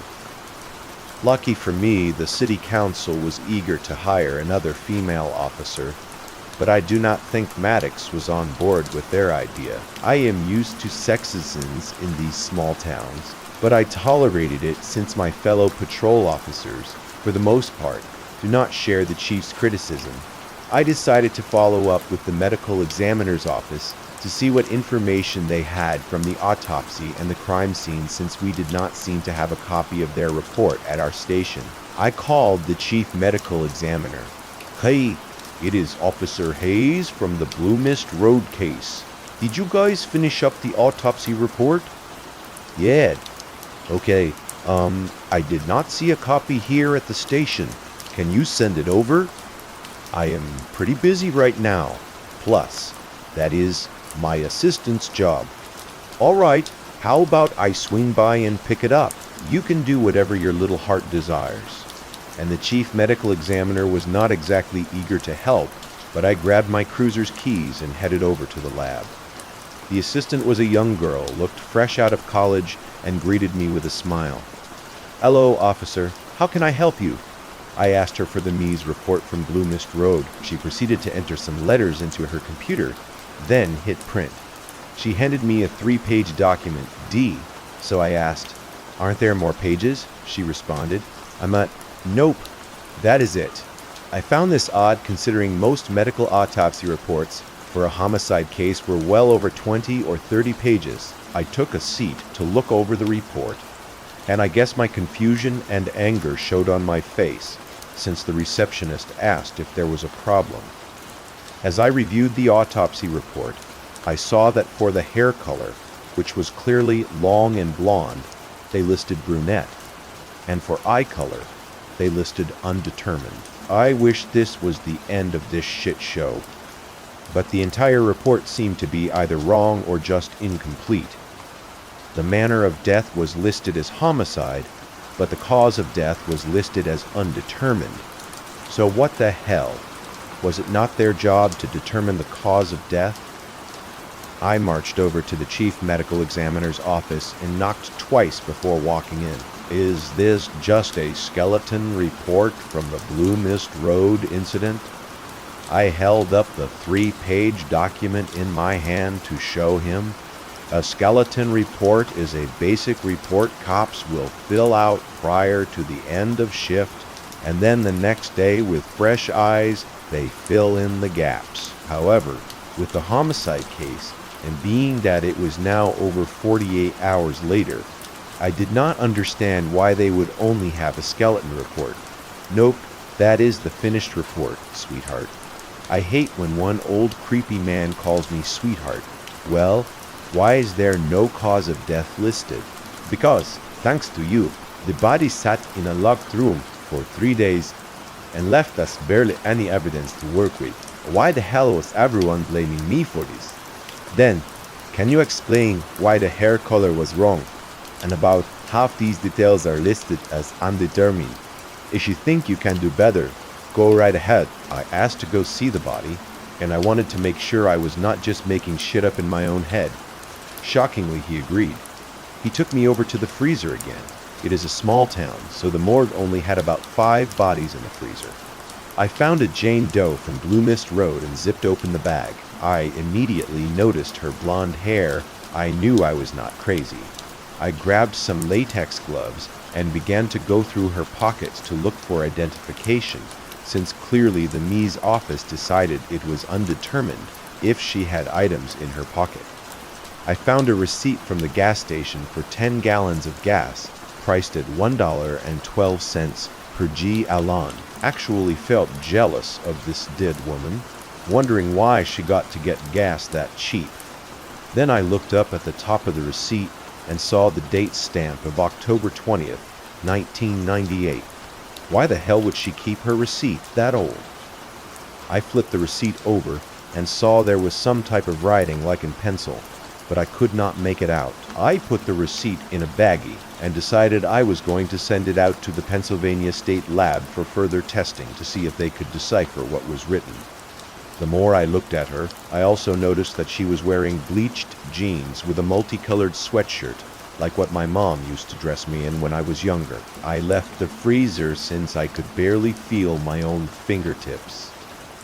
When I asked the chief medical examiner if he had copies of their attempts to identify the body, i.e. dental moldings, fingerprints, DNA tests, etc., he handed me over a stack of some papers and said, "Good luck." I asked, "Why are there only 6 fingerprints? Why didn't she do all 10 like normal?" He responded, "Well, why didn't you check the lock on the door while you were there 3 days ago? I do not tell you how to do your job, so why the hell are you going to tell me how to do mine?" Shit, he is usually more thorough than this. I had no idea why it felt like I was the only one even trying to solve this case anymore. I fingerprinted all 10 of our Jane Doe's fingerprints and ran them through my mobile Apis aggregated fingerprint identification system. I was pleasantly surprised to see that I got a hit, so I clicked the see more. My screen read Michelle Kane, date of birth July 5th, 1972. Date of death, October 20th, 1998. What the hell? After Monday, August 13th, 2018. I woke up Friday evening, groggy, with a pounding headache. I was beginning to think the bottle of wine I finished Thursday night was not such a good idea. That is the thing with cops. When we come across horrible scenes that we cannot rationalize or explain, whether it be murder, children, abusive husbands, finding a 20-year dead body, we turn to alcohol. Personally, I turned to a nice bottle of Merlot. I could not stop wondering how the hell that body could have died 20 years ago. It was fresh. I could still smell it. It made absolutely no sense. I grabbed my keys with my left hand as I wedged my right hand fingers between my duty belt and uniform belt to get my last belt keeper snapped in place before running out the door to make it to roll call on time. While driving to the station, all I could think about was how there was no way my mobile apis was correct. I decided. As soon as roll call was over, I was going to grab a different apis from the back cage. The not-so-creative name we called the room, with all of our tools and equipment and weapons, and scan my Jane Doe's fingerprints again. As soon as roll call was over, I ran upstairs, grabbed Jane Doe's fingerprints from the case file next, grabbed one of the newer AFIS devices, and scanned Jane Doe's fingerprints. It was running slow, but there seemed to be thinking. The screen read, "We Percy Prosing." Then, after what felt like an eternity, but in reality was maybe 3 minutes, I got the message, the system has timed out, failed attempt. Weird. This had never happened to me before. I decided to try it again. This time, I could actually feel my heart start to thud louder and louder as I waited for the results. No results. Prosing? What the hell? Are you fucking kidding me? This was the response I was used to seeing when I scanned a suspect's fingerprints who had never been arrested before. I did not tell anyone about my previous missile, Kane results, because it did not make any sense to me. I was worried something exactly like this would happen and I would look like the crazy one. Before I could jump on one of the computers to start doing some digging, I heard the tone drop. The tone is the loud, high-pitched screaming tone that makes every cop's heart sink. I ran to my cruiser, flipped the switch to turn on my lights and siren, and raced to the scene. We circulated the area for over an hour with no results. Finally, dispatch got back on the air. Dispatch, all yours. We just received a call from the hospital. They have a gunshot wound patient. Officers respond. Sergeant Harlan, who was kind enough to offer the rookies assistance, and just like that, I spent the entire rest of my shift sitting at a hospital, waiting for the victim to come out of surgery so I could question him.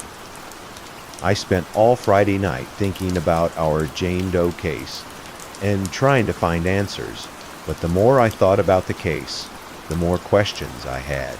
When I returned to work Saturday, I decided I wanted to return to Blue Mist Road to try to get some closure and answers to some of the unanswered questions after everything that happened, and I realized it would be best for me not to go alone.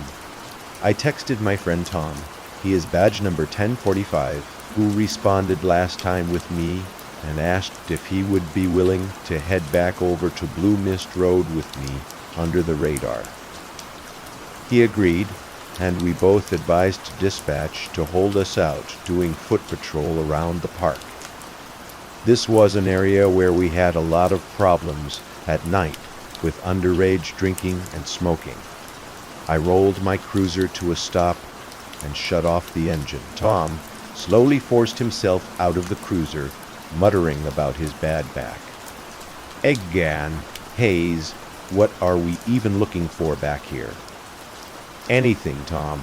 I do not think the Mees office processed the scene properly based on how they handled the body." "What are you talking about, Hayes?" "I did not tell him about my little visit to the Mees office. Nothing much. To start out and do a full sweep of the perimeter, I was not really sure what I was even expecting. There was still police tape across the front door and a fire red sticker on the seal. The doorway stamped, 'Do not enter.'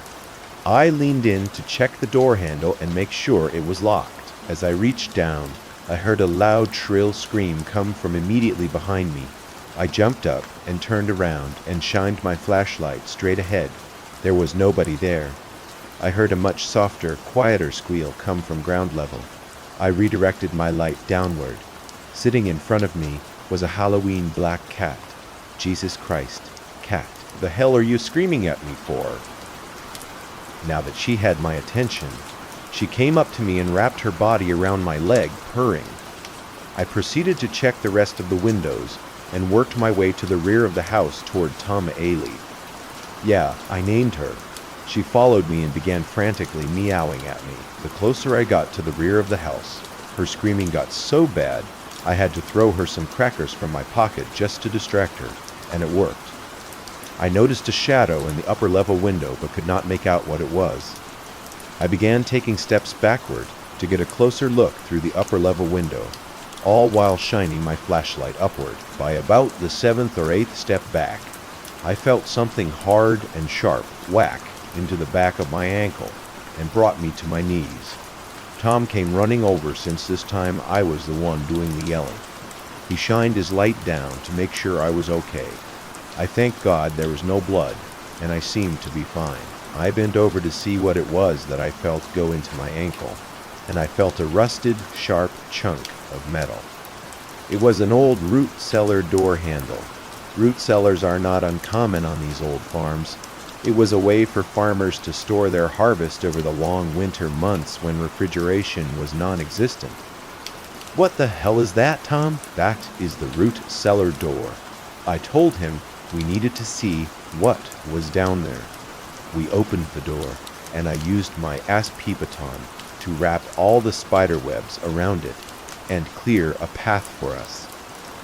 Auden Hayes, you are fucking going furt. I shined my light down and began going down one step at a time. I went slowly so as not to fall through one of these old wooden stairs. We walked down what could only be described as a tunnel for only about 10 seconds before we reached a small set of stairs. There were about 4 steps that led up to a smaller hatch, almost like an attic door. One you must crawl through without a ladder. I reached up and opened the hatch. I popped my head up and shined my light around. There was a large rug over the hatch opening. Tom helped me push it out of the way. Once we could finally see in the room, I recognized it.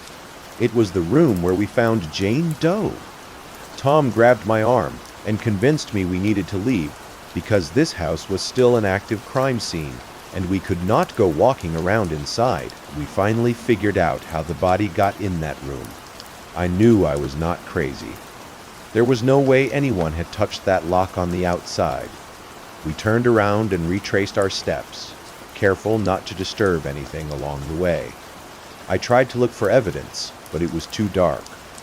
There was an area that would be better examined during daylight. We returned to our cruisers and calmed our nerves over a long smoke break, despite the fact that I am not even a smoker. I got home and passed out and went back to work on Sunday.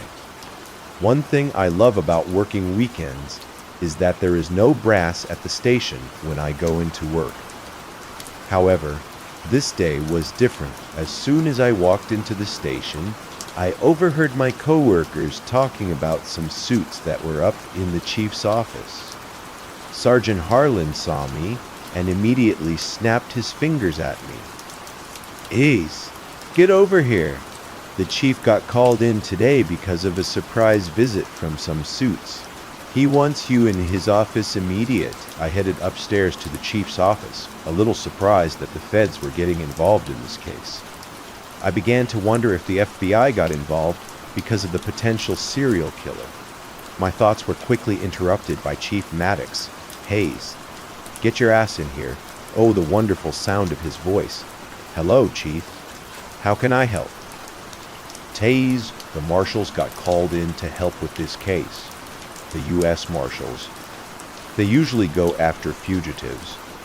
Do they think fugitives did this to our Jane Doe? Don't they think our Jane Doe is a fugitive? My mind was going 100 miles per minute. Chief Maddox then told me I had to sit down with him and answer any and all questions they had. I took a seat and walked them through my past week, explaining the 911 hang-ups and finding the body. I was not planning on giving them any details about the fingerprints, Michelle, Kane, or the secret door. but they asked me something that sparked my interest. Miss Hayes, are you familiar with the U.S. Marshals Witness Protection Program? Opterdo, Tuesday, August 14th, 2018. My conversation with the U.S. Marshals left me speechless. It seemed like every time a question was answered, it created 10 more. My Jane Doe was in the Witness Protection Program. Why? Why would she risk her life coming back here? Who wanted to kill her? The U.S. Marshals were extremely professional, polished, and appeared as though they wanted to help. They were not willing to divulge any specifics or details of why Jane Doe was put in the program or why she may have been killed. They did tell me that she was a key witness to a very high-profile case years ago involving the elf. They also admitted that Michelle Kane was her real name. However, they faked her death upon entry into the protection program. Whenever I ran her fingerprints through AFIS, it triggered an alert in their system, and that is how they came to be standing in front of me. Before I could ask any questions, they shook my hand and thanked me for my time. They walked out the door before I could even get a why out of my mouth. Who killed Michelle Kane? Who kept calling 911? What did this poor woman get herself into? Why was there a receipt in her pocket from 20 years ago? I finished up the rest of my shift, completing paperwork. Commission. I eventually faxed over to the suits. I went home early Monday morning and had 2 glasses of wine before rolling into bed at 5 in the morning. Do not be mistaken. It is not that I did not want to drink the entire bottle again, but I was just too tired. Monday evening, I headed back toward the station for a roll call, which started at 5 in the evening. Sergeant Harlan read and summarized the prior shift's reports before releasing us to hit the road. Before I could finish racking my cruiser, dispatch called. Dispatch to 1034. 1034, go ahead. 1034, we got a call from a senior citizen who was currently at a neighbor's house. She is a medical alert customer, and oxygen-dependent phone lines are currently not working, and she is requesting to speak with an office. 1034, show me en route. Although there is not much for an officer to do on such a call, we are obligated to respond if someone calls and requests to see an officer. I drove down the long country road toward the caller and could not help but glance to my right as I passed the Blue Mist Road sign. I arrived on the scene and met with the sweetest old woman who reminded me very much of my own grandmother. She explained to me that she walked to her neighbor's house and called the phone company about her phones not working, but just wanted an officer to keep her company until her phones were fixed, since she was oxygen dependent. She also shared that she had already had more than one fall in her home and had used her medical alert. I told her that I was happy to wait with her. She lived in an older farmhouse. There are many of those in this area, and had one of the prettiest farmlands I had seen in a while. She had her garden filled with colorful flowers and cute lawn ornaments throughout. She caught me staring and said, "Oh yes, my daughter comes by every week to help me keep my garden looking so pretty. Her husband mows the lawn for me, and she tends to my flowering." I was shocked to see the local phone company drive down the gravel road within 30 minutes of my arrival. I went outside to greet the technician and explain the problem. He introduced himself as Tom and asked me where the box was located. As quickly as I could repeat the question in my head, I heard the older woman yell from the porch, "Dad, it is behind the shed." I followed Tom behind the shed, and about 20 yards away, I saw a large 3-foot square pole sticking out of the ground. Tom walked over to it and began reaching on his belt for some tools. "What is that?" I asked. "Oh, this is the box that connects your telephone line as well as your neighbor's lines to the central telephone system. I am going to see if there is a problem with the wires making the connections." He attempted to open the hinge. No luck. These things usually go months or maybe years without being opened, and just take a little TLC to open. Yeah, there we go. The front face opened after just a little elbow grease was put into it. I saw several wires and some labels next to the wires containing a series of numbers. "So explain to me what is going on here," I asked. "Well, these boxes were put here way before your time. They had to install these when landlines first became a thing. You see these wires and numbers after them, so to which address each wire is associated. I noticed a loose wire hanging from the bottom with no label, and this one appeared to have a female attachment on the end of it." I asked. "And what is that?" "Why, I mean to connect to." "Well, that is so we can plug our phones into it and make calls to test the lines." Wait you. You can carry a phone in your pocket and plug it in and make a phone call from the box?" Tom laughed and explained. "Well, it is not exactly that simple. You need a certain type of phone. But, yeah, I guess it is kind of like that. What phone number would show up when you call someone from the box, whichever neighbor's line you selected up here as mentioned to the labels and switches?" It was then that I had my light bulb moment. What if my 911 hang-ups at Blue Mist Road were being done from one of these boxes? I asked. So, if the house had no electricity, no phone, could it still show up as the origin of the phone call if someone called from a box? Tom paused for a moment to think about it and responded, "I guess. Yeah, I mean, that is possible as long as the telephone line has not been reassigned to another person." Tom finished up his work and was able to get the phones working again. I left the scene within an hour. It was still light outside. I decided to head back to Blue Mist Road in the daylight to see if I could find one of these landline telephone poles. I arrived on scene and began walking through the acreage. After about 20 minutes, I found it. I leaned over and wrapped my 2 fingers inside the front panel and pulled. The door opened with ease, much unlike the last box I had watched Tom open. Somebody had opened this box recently. Who, as I started to head back toward my cruiser, I heard screaming, "On! God damn it, Haley!" I turned around and saw Haley sitting on the front porch. This time she looked in pain, but she was holding a front paw in the air and kept licking it, screaming in pain. I got close to her and saw her paw looked incredibly swollen.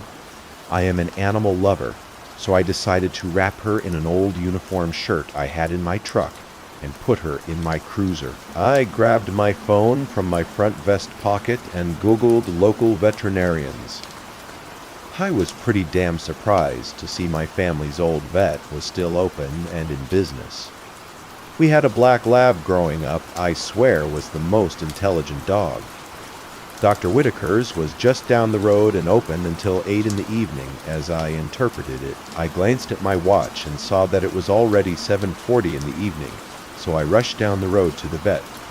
Dr. Whitaker immediately took us in and began examining her paw. I could not believe this guy was still alive, let alone still working. I remembered him being old when I was a kid. He was in his 80s now. My dad used to always take our dog to him. I remember he would call Dr. Whitaker the mayor because he knew everyone in town and knew everything about them. For as much as my dog hated the vet, I swear my dad loved going there to shoot the shit with Dr. Whitaker. "So, where did you find this cat, officer?" "But down on Blue Mist Road, at an abandoned farmhouse. She was sitting on the front porch, crying in pain, and I just could not leave her there." "Yeah, I have not heard about Blue Mist Road in quite a while." "No, familiar with that house?" I asked. "Well, I do not know if I would say that. I just remember the stories that circulated the town back then." He stopped to write down some notes in his chart. He moved up inside. It was a beautiful farm. I remember taking care of the cows in the old Harlan farm when the Kurtz lived there. "Did you know the guy that lived there after the Goods passed?" "Oh, I never knew him. I only heard many stories." "What stories?" "Well, the fellow was a jack of all trades. You could say he dipped his hands into just about every illegal scheme you could think of. I heard rumors he had ties to the mafia. The guy had blonde hair and blue eyes and was supposedly most Italian. Now, you explained that to me often, Peck. I never did understand it, but I suspect he was giving something, providing something to them. It was a very odd character. I never heard about the owner of Loomis Road until just now. Where is he now? I asked. Well, he left town quite a few years ago. Never did see him again. Oh well. Anywho, here is some penicillin you are going to have to give to Haley for the next 5 days. This will help clear up the abscess to make sure the infection does not get any worse. If it does get worse, call my office. Wait, what the hell? I have to give her medicine. So now I have a cat? Now, I was more of a dog person, but I could not stomach the idea of dropping her off at the local shelter either. On my way home, I stopped at a local mart and picked up a litter box, some cat litter, and cat food. At least, cats are lower maintenance and more independent than dogs. Haley decided to snuggle up next to me for the night, and I will admit it was the best I had slept in 8 months. I woke up Tuesday morning and decided to make it a productive day despite the fact that it was my day off from work and I was exhausted. I began to think of who would have more information on Bloomist Road, and Michelle came. All of my thoughts came back to the same person, my dad. He was on the force back in the 90s. Hell, he was on the force even back in the 80s and 70s. I drove over to his house and pulled into his driveway. I saw the rose bush in bloom in front of his house, and it instantly reminded me of my mom. She passed away a few years back, but every time I go to my dad's, I find pieces of her everywhere, such as the rose bush that she had planted. I welcomed myself inside and was greeted with the best bear hug. After feeding me and fueling me with his famous super secret recipe coffee, we sat down. Dad, have you ever been to the house on Bloomist Road? Oh, wow, yeah, I have. Many years ago. Really? What were you there for? The 8th Ethel needed a couple uniformed officers to assist them with gathering evidence for the case. They busted the owner of the place for smuggling illegal guns, and he had them stored in the shed on the farm. I have been researching this place for over a week. I have never heard of an LL raid. Well, that is because it was confidential. We never wrote a police report on the incident. It was solely documented on the federal level, and they were very good about keeping it out of the media. We did not have cell phones back then, so it was much easier to keep this under wraps. Do you know what happened to the owner? Who was he? His name was John, but no, A.J. Joseph. Yeah, Joseph Muller, I believe it was. Similar to Marler, but not quite Mahler. What happened to him? Right, well, he had an inside mole with the police department and caught wind of the raid. He flew the coop, and I never really got an update since then. I began to wonder why Tom did not tell me any of this. Dad, I have been dispatched to Bloomist Road several times with Tom, and he did not tell me any of this. Do you know why he would not tell me about it? Well, Tom did not join the department until about 97, maybe 98. This all happened around 95, about 2 years before then. Well, that made me feel a little bit better. I felt guilty for insinuating that I was questioning Tom. My dad began to ask me questions about my own calls to Blue Mist Road, but I made a dash to the front door and told him I had to get going because of Haley, and simply told him that I was taking in a stray who was still healing. I had not heard back from the Pennsylvania State Lab yet, so I called them to get an update on what was written on the back of the receipt I found in Michelle's pocket. The receptionist answered the phone. Otter State Forensics Department. Lotes. Officer Hayes, following up on case number 2018, that I wanted to check the status of my evidence, and the receptionist transferred me. A male answered, "Hello, Officer Hayes. Sorry we have been so busy. I did not get a chance to call you sooner, and we were successful in extracting the writing on the back of the receipt you provided to us. It read L34. R16, L8. What does that even mean? And I cannot say for sure what this means. But in my personal opinion, this definitely looks like a combination to a SAG up to that Wednesday, August 15th, 2018. I woke up early Tuesday morning and threw some food in a bowl for Haley before racing out of my house. Do not worry, Haley. Mom will be back later. Jimmy out. Goodbye. In response, she brushed along my leg and trotted over to the couch to curl up and wait for my return. It was so damn hard to leave her now. She filled a void in my heart I did not know existed. I headed over to my dad's. I did not call him ahead of time, since he was just down the road, and I stopped in all the time. As I was pulling up, I saw Tom's truck parked in my dad's driveway. It was all very surprising, since they were good friends, and today was Jim's day off as well, so they tended to catch up on Tuesdays or Wednesdays over cigars on the back deck. I was actually really glad Tom was there, because I had some more questions I wanted to run by him as well. My dad greeted me with his famous bear hug, and Tom gave me a nod of the head and smiled. How is it going? Hey, I am actually really glad you guys are both here. I wanted to ask you both about Blue Mist Road, Tom chimed in. Ben Jesus, see what I'm talking about. Your girl's obsessed with the case now, chipped off the old block. Am I right? My dad laughed. Oh, I remember those days, obsessing over cases. I have to say, retirement is treating me well. I welcomed myself back into the conversation. Okay, well maybe there is a reason to be obsessed. I just talked to the state's forensic lab, and it looks like Michelle had written a code to a safe on the back of that receipt that she had in her pocket. I think there is a safe somewhere on Blue Mist Road. It could have some answers for me. Tom took a long inhale of his cigar, held it, and slowly released it.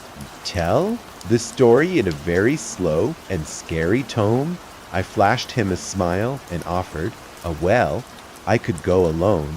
Tom agreed, and my dad laughed at him and remarked, yeah, she does that shit to me too, Tom. Good luck with that, I added to Tom. I also wanted to ask you about the 911 hang-ups you used to respond to back when you were a rookie. What else do you remember about the tenant? Tom thought for a moment and replied, well, she was certainly a pretty young girl. She had two very young children. Neither could talk yet, so I bet they were under 2. She looked young herself. I would suspect that she was maybe around 20 years old. If that, she had that baby face, you know. Anywho, she was very cautious about the house and locked the door in the basement. Most people hated when cops showed up, but she always seemed, I do not know, relieved. She would mention how big that house was and how she always felt like someone was watching her. Even the tenants after her made similar comments. I always chalked it up to being the history of the Harlan farm, you know. Is there any chance that the woman we found in the basement was the same girl that lived there? I do not know why it would be. I always thought she moved somewhere else, because right after she left, the new tenant came in. I guess I do not know exactly what happened to her. Did you remember her name? Oh my God, I am awful with names. I will never forget her face, but I cannot remember names. You know that. That is why I immediately write down every person's name that we interview. I cannot even check anywhere since I never took a report for checking the house. Could her name have been Michelle Kane? I turned to my dad. Ed, do you know about the tenant in the house in the late 90s?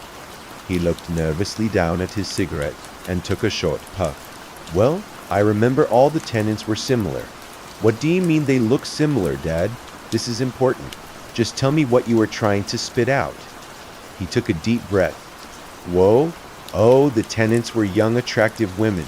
They were mostly blonde from out of town. The type of girls that your mother would not have liked me stopping to talk to you at the grocery store if you catch my drift. Wait, you are saying they were prostitutes? No, I just mean they were young, pretty, and candid. Did see you know. I was not sure what to make of this information, but I let Tom finish the cigar before we headed into the station. We were scheduled off for Tuesday, but given this new information, I requested and was granted to come in and work overtime to follow up. I remember Tom used to go to the beach and come back with old coins and whatnot he would find using his metal detector. I asked him if he could bring his metal detector to Blue Mist Road with him this evening to help us find the safe. After we broke from roll call, we immediately headed to Blue Mist Road. The scene was done, being processed, so when we walked through the front door, we went to the upstairs master bedroom, tried every floorboard looking for a safe that could have been hidden. We were unsuccessful.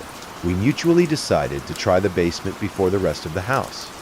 We worked our way into the room where we found Michelle's body. There are some scenes you just will not forget, and that was one of them. Her body was purple and swollen and unrecognizable as human. The only way I even identified her as a young woman was based on the long blonde hair, the clothing she had on. Tom ran his metal detector along the cement wall, and we heard it beep. Tom continued to move it along the left. We looked at each other for a moment before he dropped his metal detector, and we grabbed at the wall. I do not know what we were grabbing at, though. We kept feeling along the wall as we pushed. Along the wall, a block moved. I grabbed my knife from my pocket, and Tom grabbed his. We shoved the knives against the cement brick and eased it from the wall. There was a safe. It was an old-fashioned turn dial, like the kind I used on my high school locker. Drawing on my memory, I cleared the lock before trying the combination. I spun it to the left, stopping at 34, spun it 2 times to the right, stopping at 16, spun it back to the left, and stopped at 8. I went to open the door. Tom's eyes and mine locked on the safe, and then I heard another click. But it was not like the unlocking of a safe. This was familiar. It was the cocking of a revolver. I turned around and was faced with the barrel of a gun. Well. You pigs just cannot stay away from my house. He had blonde hair, all of the gray was taking over, and piercing blue eyes. You are as bad as that bitch that could not keep her mouth shut. You know I let her live here 'cause she appeared cute and dumb. The curiosity is what kills. Just like I am about to do to you. The problem with facing a gun is that no matter how fast I could grab my gun, he would have been able to pull his trigger faster. However, there were other options. I slowly walked toward our killer, hands in the air, level with my shoulders, and asked, "Bold? Joe Joseph, weren't you?" "Yeah, you are dead." As he finished his sentence, my nose was nearly touching the barrel of his gun. I grabbed the barrel, twisting it to his right, making a full 360-degree circle. I heard his pointer finger snap as it got tangled in the trigger and broke. I had done it and pointed it right back at him. "Get on the fucking ground." He slowly raised his hands in the air and got on his right knee, and then I was left. Tom ran behind Joseph and placed him in handcuffs. Once the scene was under control, we called for backup. As officers arrived on the scene, so did the suits.